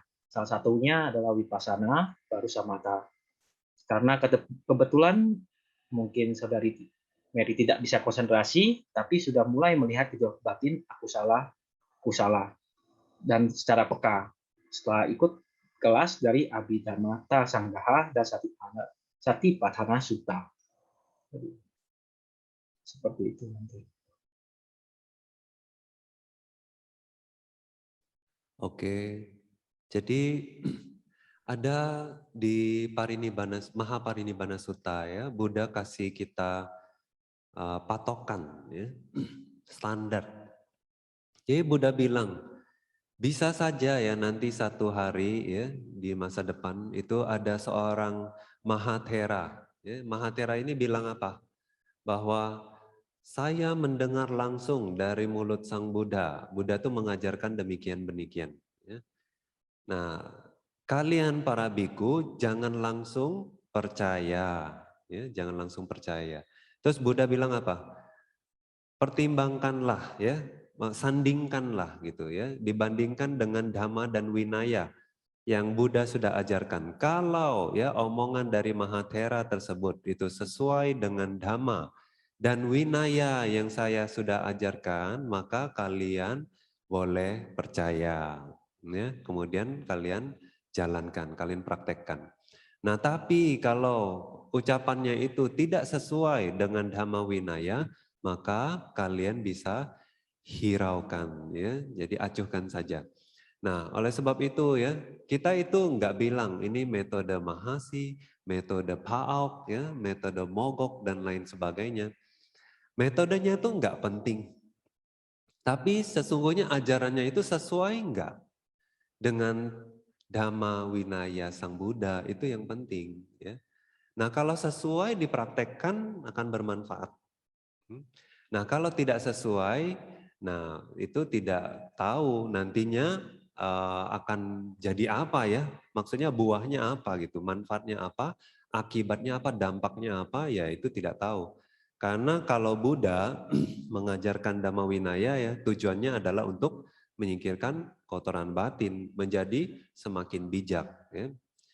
Nah juga ya kita juga perlu tahu, ini patokan lagi satu ya, bahkan seorang Paceka Buddha pun ya, tidak bisa menemukan cara untuk merealisasi nibbana. Dia bisa merealisasi sendiri ya, tapi dia nggak bisa mengajarkannya kepada orang lain. Ya. Nah, jadi memang karena Sang Buddha saja ya kita itu bisa berlatih, kemudian juga makhluk-makhluk itu bisa merealisasi nibbana. Karena apa? Mengikuti ajaran dari Sama Sambuddha. Nah, oleh sebab itu kita perlu mengikuti cara Sama Sambuddha untuk merealisasi nibbana. Kalau tujuannya adalah nibbana ya, kalau tujuannya adalah untuk menjadi bijaksana, menyingkirkan kotoran-kotoran batin. Nah, oleh sebab itu ya, Pak Ok Sayadaw sendiri bilang bahwa ini bukan metode Pak Ok. Nggak bisa dibilang ini metode Pak Ok karena ini semua kan ada di Tipitaka. Ini metode Buddha bilangnya gitu ya. Jadi ini metode yang diajarkan di Tipitaka, Adhakata, Tika. Jadi ini bukan metode saya cuma ambil aja acuannya ya dari sana. Nah itu Pak Ok Sayadaw bilang makanya jangan bilang bahwa ini metode Pak Ok. Ya. Makanya Bante juga mengajar begini apakah Bante pernah bilang ini metode Pak Ok? Enggak ya. Tapi yang dilatih di Pak Ok seperti apa Bante jelaskan. Ya. Oke, oleh sebab itu di Yogananda Sutta ada 4 cara mencapai nibbana. Iya betul. Ya. Salah satu Vipassana baru samatha. Iya betul. Ya. Terus ada juga Vipassana kering, ya betul, Vipassana kering ya. Jadi di antara 4 cara itu ya, jadi satu cara itu adalah mereka ya, ini sebetulnya Bante Ananda ya yang menjelaskan sutta ini. Nah, Bante Ananda itu membuat sebuah pernyataan sesungguhnya ya di Yogananda Sutta ini.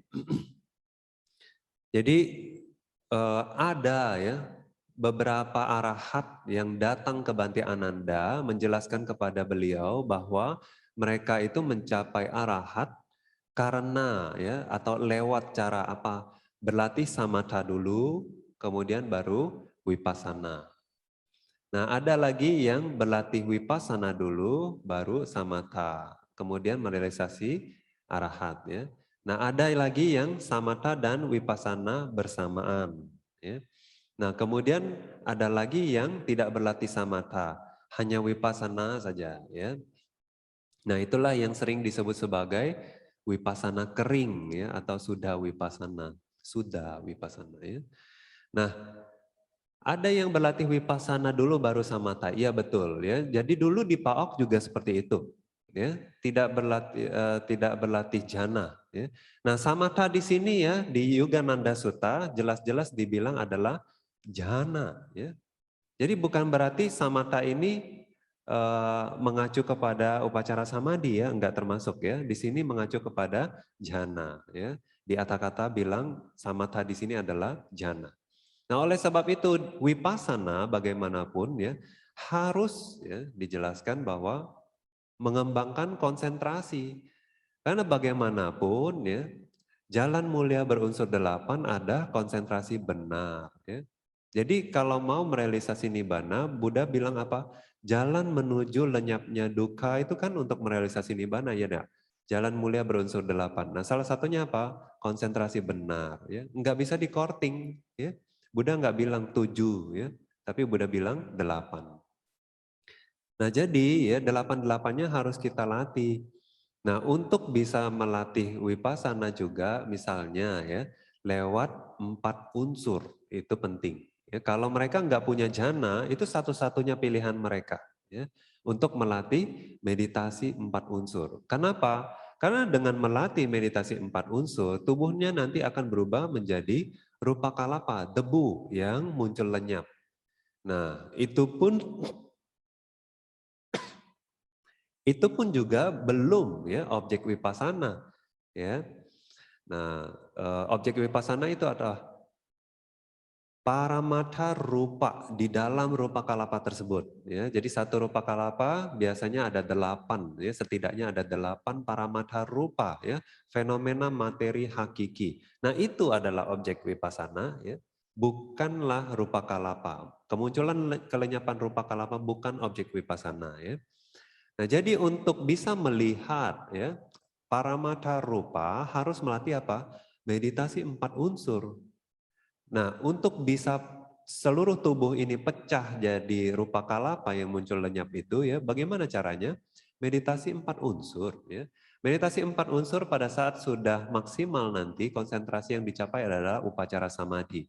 Nah, pada saat itu pun belum melihat rupa kalapa loh ya. Nah, untuk bisa melihat rupa kalapa dari level upacara samadhi itu harus melihat ruang ya di antara cahaya terang tersebut atau ya atau tubuh cahaya ya. Jadi karena seluruh tubuhnya udah menjadi cahaya. Atau kalau nggak bisa melihat ruang, renungkan terus tubuh cahaya tersebut sebagai tanah, air, api, angin. Nah, nanti kalau cukup paraminya atau ya usahanya cukup kuat ya, itu akan pecah ya, tubuh translucens atau tubuh cahaya tersebut akan terurai menjadi rupa kalapa yang muncul lenyap. Nah, jadi pintu masuknya untuk berlatih wipasana bagi mereka yang tidak punya jana hanya satu pintunya ya, yaitu adalah meditasi 4 unsur ya sampai upacara samadhi. Nah, jadi bagi mereka yang hanya berlatih wipasana saja atau wipasana kering, tetap harus punya samadhi yang namanya upacara samadhi. Ya, nah memang nggak punya jana, nggak apa-apa, ya bisa juga. Nah di PAOK dulu, PAOK Sedo juga nggak mengajarkan jana awalnya, ya, tapi mengajarkan 4 unsur. Cuma problemnya apa? Karena konsentrasi ada beberapa bisa lihat, ya, ada beberapa kurang lihat, kurang jelas penglihatannya ya. Jadi rupa kalapa nggak begitu jelas, nanti sebentar-sebentar dia jadi bongkahan cahaya lagi, atau waktu khususnya melihat paticca samuppada ya, untuk melihat ke masa lampau karena konsentrasinya kurang kuat, jadi penglihatannya tidak jelas. Nah, karena banyak yang mentok di paticca samuppada, oleh sebab itulah Pak Oksedo belakangan mengajarkan jana. Jadi mulai dari jana dulu, baru berwipasana. Kenapa? Karena mereka yang sudah sering melihat rupa kalapa muncul lenyap ya. Jadi waktu mereka berlatih jana pun ya, misalnya anapanasati, nanti waktu nimita sudah muncul, nanti nimitanya juga pecah jadi rupa kalapa. Nah jadi problem, mereka nggak bisa fokus ya, karena nggak bisa fokus ke nimitanya, akhirnya nggak bisa mencapai jana. Nah jadi banyak problem ya. Oleh sebab itu sebelum latih 4 unsur biasanya jadinya sekarang itu latih jana dulu ya, anapanasati dulu ya, sampai konsentrasinya kuat ya, baru berlatih 4 unsur dan itu akan cepat ya karena basis konsentrasinya sendiri pada dasarnya sudah kuat. Nah, jadi wipasana di sini ya tetap harus punya meditasi 4 unsur sampai upacara samadhi, sampai dia pecah jadi rupa kalapa baru bisa berlatih wipasana. Nah, bagi mereka yang kenapa harus switch ke samatha, nah itu seperti yang terjadi di PAOK itu karena konsentrasinya apakah kurang atau pada saat merenungkan anicca dukkha anatta tapi tidak bisa merealisasi nibbana karena satu dan lain hal ya. Jadinya mereka support dengan samatha bawana. Nah, nanti semakin jelas konsentrasinya, semakin juga penglihatan atau pencermatan akan nama rupanya menjadi semakin jelas. Nah, itu kebanyakan yogi-yogi yang sudah berlatih wipasana itu ya sangat mengapresiasi, sangat menghargai samatha bawana. Karena apa? Mereka nggak bisa bayangkan bagaimana orang berlatih hanya wipasana saja. Pasti capek sekali ya. Karena apa? Waktu berlatih wipasana ya tanpa jana itu kan banyak sekali objek yang harus dicermati ya. Nah, mereka nggak bisa beristirahat. Karena bagaimanapun upacara samadhi tidak sedalam ya, tidak senyaman berada di jana. Nah, itu meditator-meditator mereka kalau yang sudah lelah pada saat berwipasana, mereka beristirahat di dalam jana.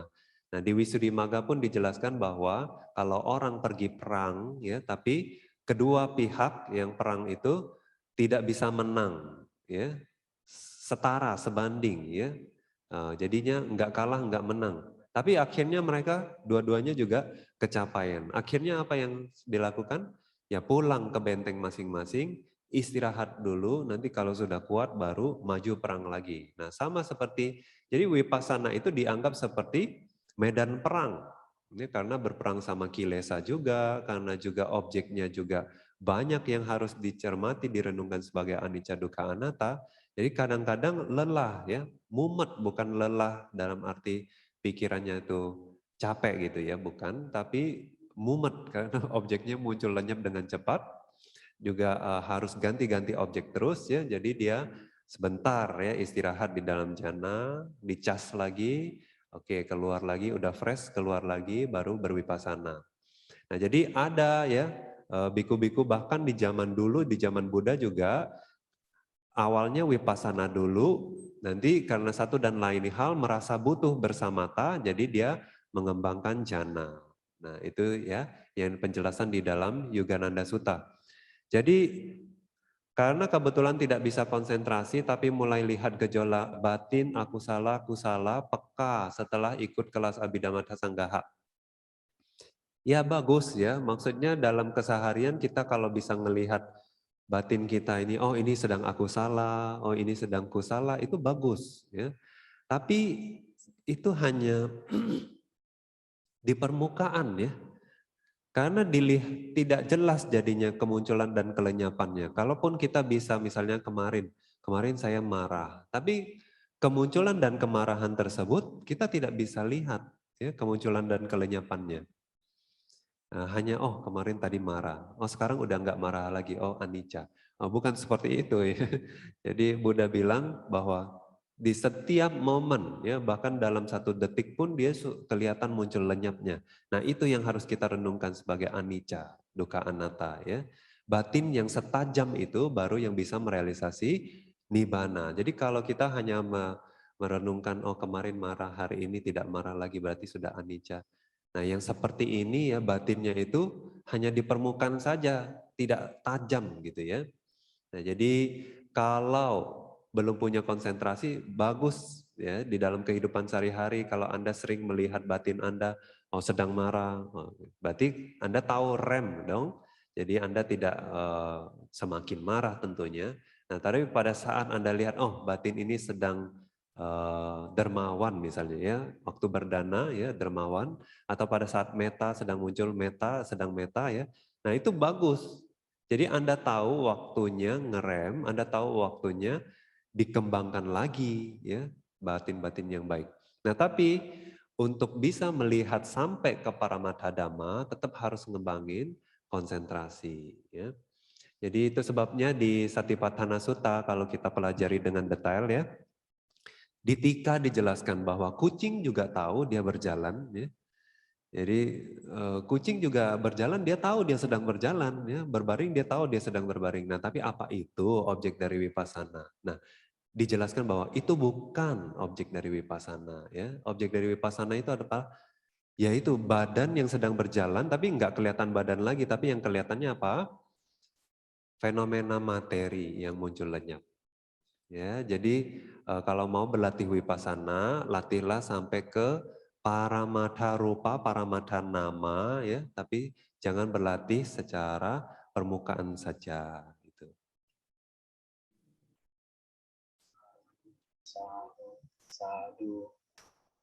Terima kasih atas penjelasan dan layarnya Bante. Sangat jelas. Oke, sekarang waktu sudah menunjukkan 8:40 malam Bante. Masih ada satu yang raise hand, 8 pertanyaan dari yang sebelumnya, dan pertanyaan baru yang masuk sudah ada 12-an. Bagaimana? Mohon saran Bante. Ya kita lanjut ya sampai jam 9 boleh. Sampai 9. Sadu. Baik, mungkin selanjutnya terima kasih telah menunggu. Veronica Laksana, dipersilakan untuk bertanya langsung kepada Bante. Wandami Bante, saya ingin bertanya, tadi Bante ada menjelaskan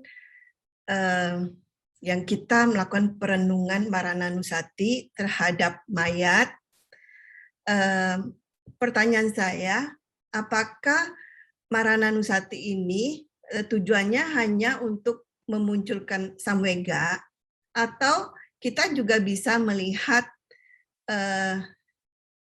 sampai melihat kehidupan kita yang akan datang gitu. Karena tadi kan Bante menjelaskan kita bisa melihat mayat tersebut, kemudian kita melihat seolah kita yang menjadi mayat tersebut dan bisa melihat bawangga yang terang sampai itu redup, dan sampai tadi yang ada usia tua atau muda gitu.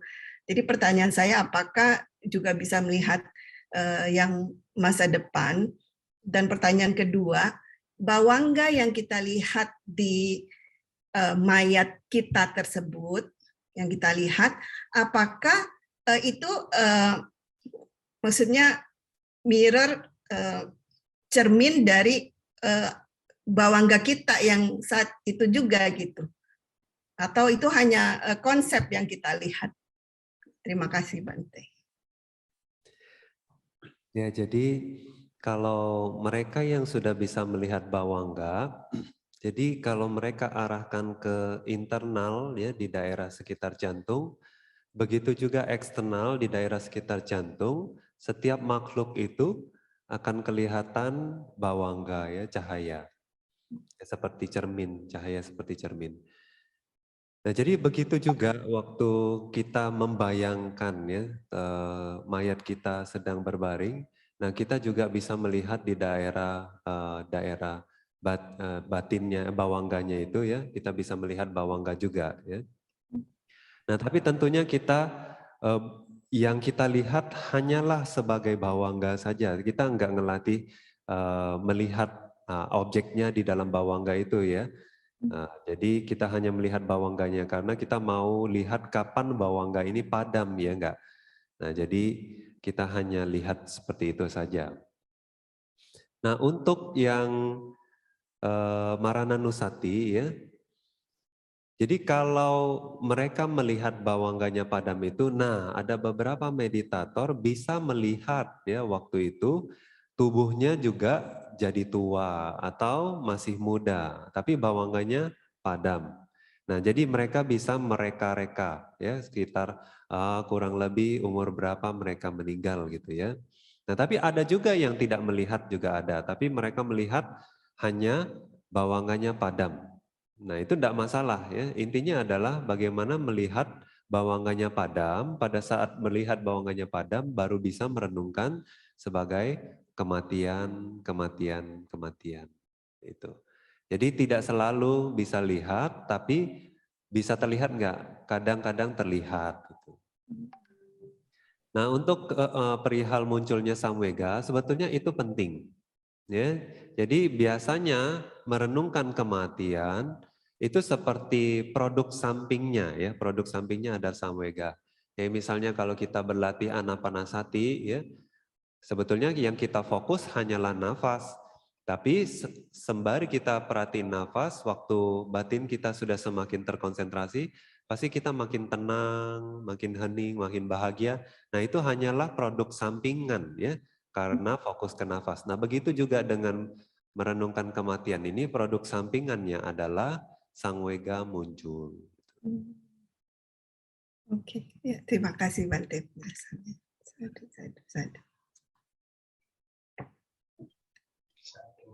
Satu. Baik, Bante, kita lanjut ke pertanyaan berikutnya, Bante. Oke, ini pertanyaan kelima, Wandami Bante. Beberapa bulan sebelumnya saya ada pelihara ikan, dan suatu hari ikannya mulai tidak begitu berenang lagi dan berada di bawah terus. Maksudnya sepertinya ekornya patah. Ikan tersebut terlihat sangat menderita. Saya sempat berpikiran ikan ini tinggal tunggu saatnya saja. Dan setelah beberapa lama, di suatu pagi, ikannya lompat keluar dari wadahnya dan mati. Sewaktu saya tahu ikannya sudah mati. Dan di pikiran saya bahagia atas kematiannya, karena dia sudah tidak menderita lagi.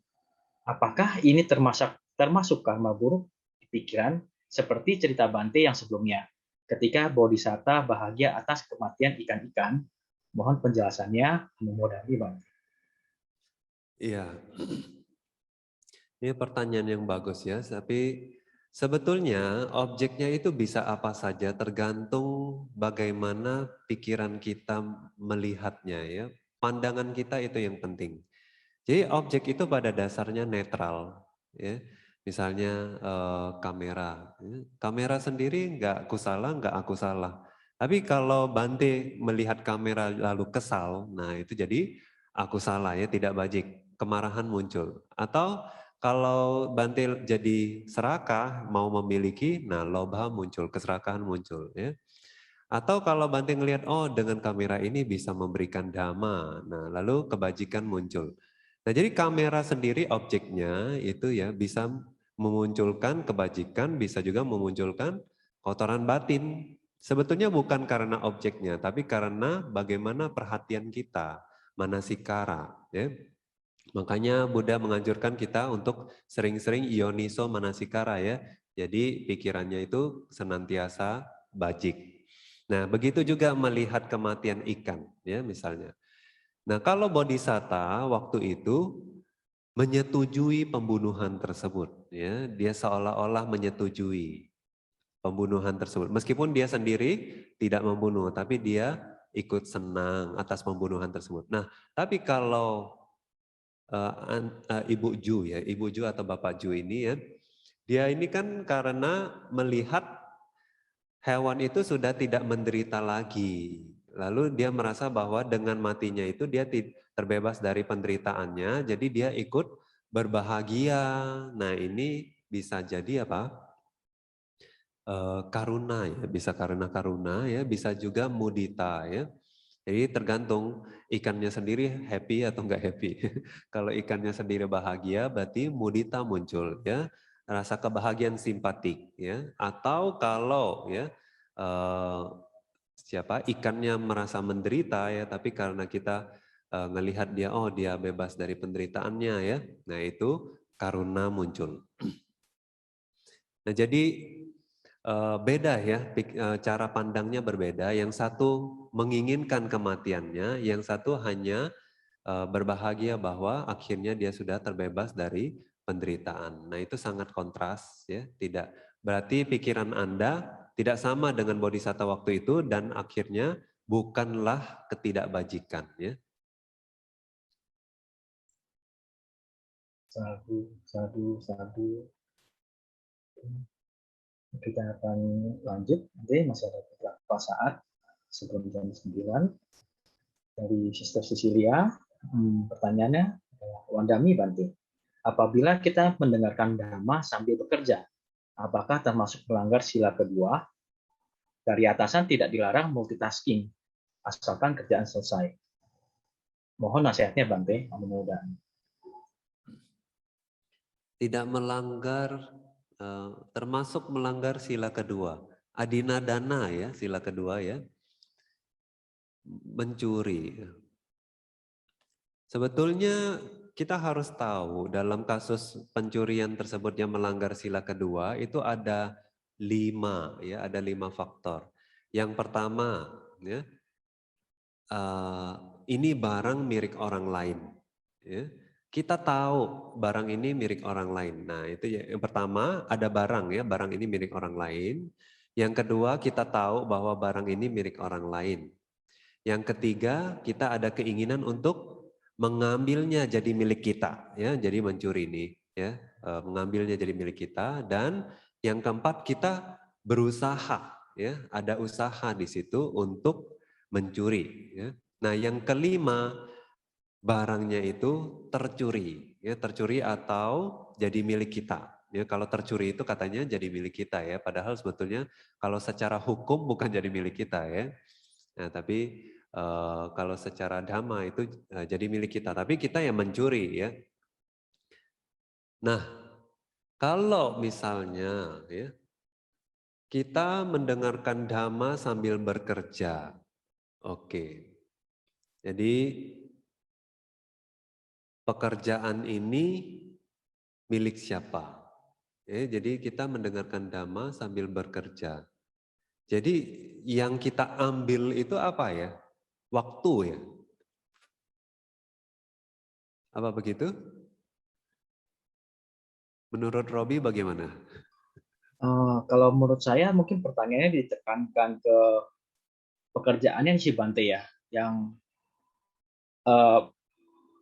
melanggar sila kedua. Apakah melanggar sila kedua itu Bante? Dan mungkin dia multitaskingnya sambil menekan bekerja gitu mungkin Bante ya. Tapi penekanannya dia apakah melanggar sila kedua apabila dia multitasking mungkin seperti itu Bante. Menurut saya Bante. Iya. Jadi cuman dia ada penjelasannya, dia kebetulan multitaskingnya yang baik ini Bante, mendengarkan dhamma seperti itu Bante. Kalau menurut pengertian saya Bante. Jadi sepertinya karena sudah digaji ya, jadi seolah-olah ya ada kewajiban ya, ada kewajiban yang harus diselesaikan. Nah, kalau misalnya kewajiban ini tugas ya gitu ya, PR ya, anggaplah PR ini yang seharusnya diselesaikan, tapi kita sembari curi-curi waktu dengar dhamma gitu ya, tapi sembari mengerjakan. Ya sesungguhnya nggak ada yang berpindah loh ya di sini ya. Nah bahkan secara winaya ya ada perdebatan tentang misalnya kita zaman sekarang kan kita semua pakai gadget ya, pakai telepon, pakai iPad, pakai komputer. Nah kalau kita misalnya kopi nih, kan ada hak cipta ya, hak cipta. Nah jadi waktu kita mengambil hak cipta gitu ya, sesungguhnya barangnya sendiri nggak hilang ya. Jadi buku sendiri itu ya PDF misalnya ya, file tersebut ya nggak hilang, file itu tetap punya perusahaan tersebut atau misalnya kalau buku gitu ya percetakan tersebut ya yang mencetak. Nah, hak ciptanya, hak cetaknya kan ada di dia ya. Nah tapi kita cuma copy terus kita filenya kita paste di sini gitu ya. Nah jadi kita itu sebetulnya nggak ngambil apa-apa. Nah jadi kalau di dalam winaya itu juga ada perdebatan apakah ini parajika ya. Maksudnya kalau di biku juga kan kalau kita mengambil barang orang lain kita parajika ya. Kalau nilainya itu cukup banyak ya. Nah tapi ada yang berdebat bahwa oh itu enggak parajika karena apa, barangnya enggak berpindah kepemilikan, kita hanya memperbanyak gitu ya. Jadi tetap pelanggaran tapi bukan pelanggaran parajika. Nah ada yang penjelasan seperti itu. Nah pelanggarannya apa? Pelanggarannya berbohong. Ya, pelanggarannya justru malah berbohong. Berbohong ini bagaimana? Nah kalau kita kan di winaya biku ya, kita juga kalau berbohong kan ada pelanggaran, tapi pelanggarannya tidak besar kalau berbohong seperti ini ya. Jadi pelanggaran berbohong itu gimana? Ya kita kan sudah menyetujui ya, maksudnya menggunakan file ini kita itu tidak perbanyak. Nah tapi kita perbanyak. Nah jadi kita tuh apa ya, melanggar janji seperti itu ya. Nah jadi melanggar janji ini seperti berbohong ya, kita bilang kita setuju tapi ternyata kita tidak setuju gitu. Nah itu jadi pelanggarannya ada pelanggaran tapi bukan pelanggaran pencurian. Nah jadi di sini juga sebetulnya ya, nah, ada nggak barang yang berpindah kepemilikan? Nah, karena menurut Bante pada saat kita bekerja tidak ada, apalagi kalau kerjaannya selesai gitu ya.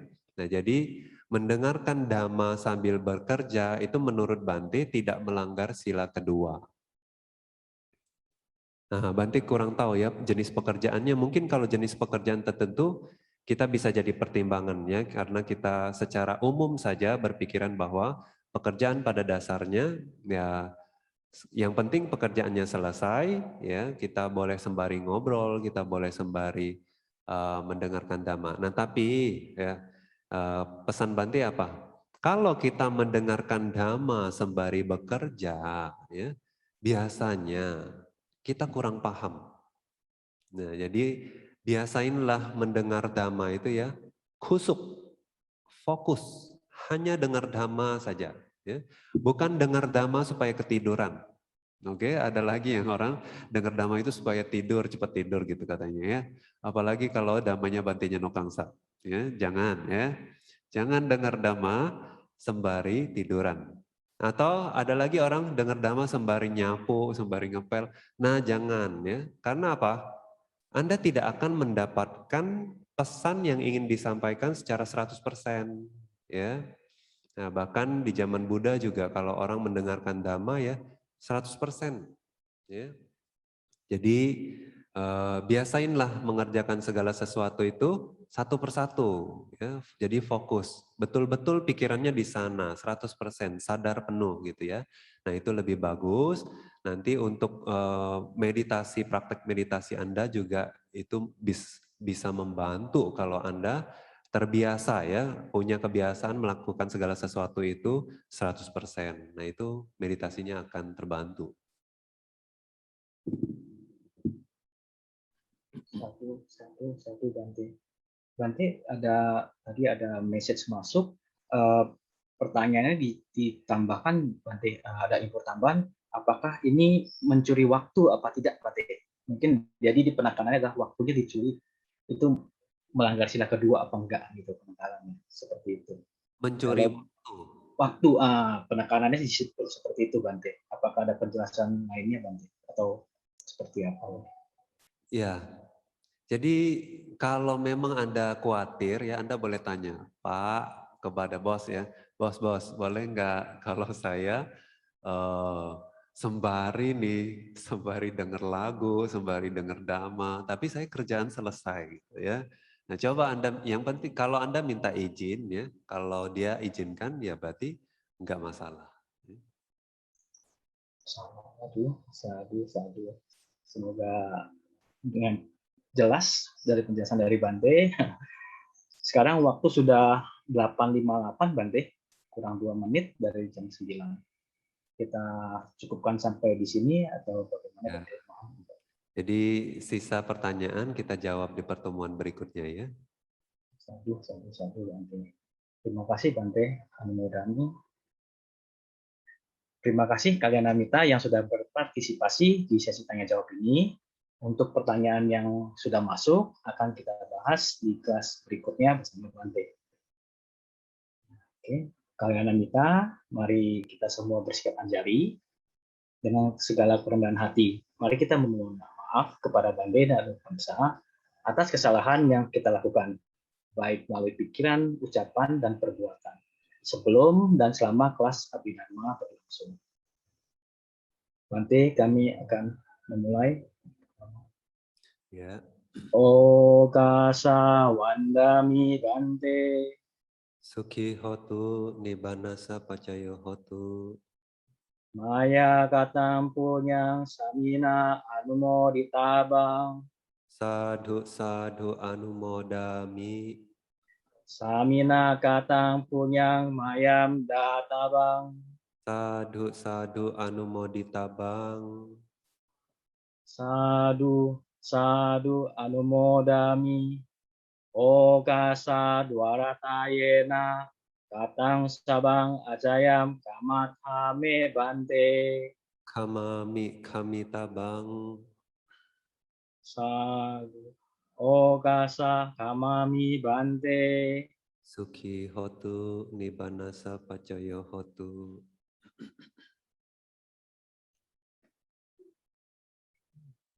Selanjutnya, kita limpahkan jasa kebajikan yang kita lakukan dengan pelimpahan jasa yang akan dibimbing oleh Bante. Mari kita semua bersikap anjali. Ya, marilah kita melakukan pelimpahan jasa.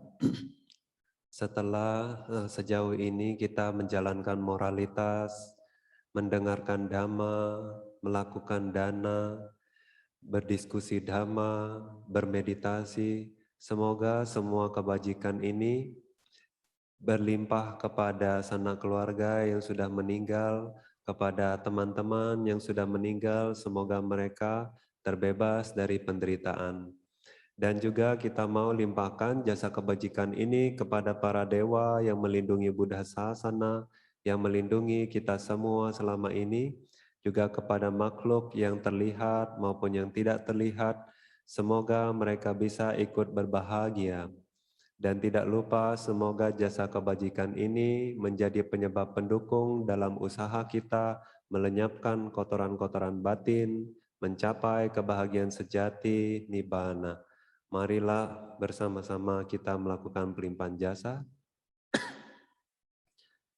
Etawata ca amhehi sambhatang punya sampadang sabe dewa anumodantu sabe bhuta anumodantu sabe satta anumodantu sabba sampati siddhya.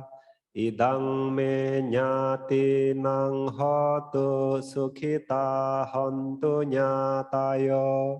Idang me nyati nang hotu sukhita hontu nyatayo. Idang me nyati nang hotu sukhita hontu nyatayo. Idang me punyang asawakaya wahang hotu. Idang me punyang nibbana sapaccayo hotu.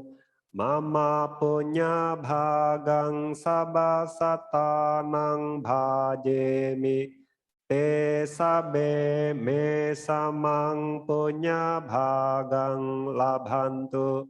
Sadhu. Sadhu, sadhu. Mari kita semua bersama beraspirasi dengan kebajikan ini. Semoga ajaran Buddha bertahan lama dengan mengucapkan Buddha Sasanang Ciranta Tithatu sebanyak 3 kali. Mari kita ucapkan bersama-sama. Buddha Sasanang Cirang Tithatu. Buddha Sasanang Cirang Tithatu. Buddha Sasanang Cirang Tithatu. Sadhu, sadhu, sadhu.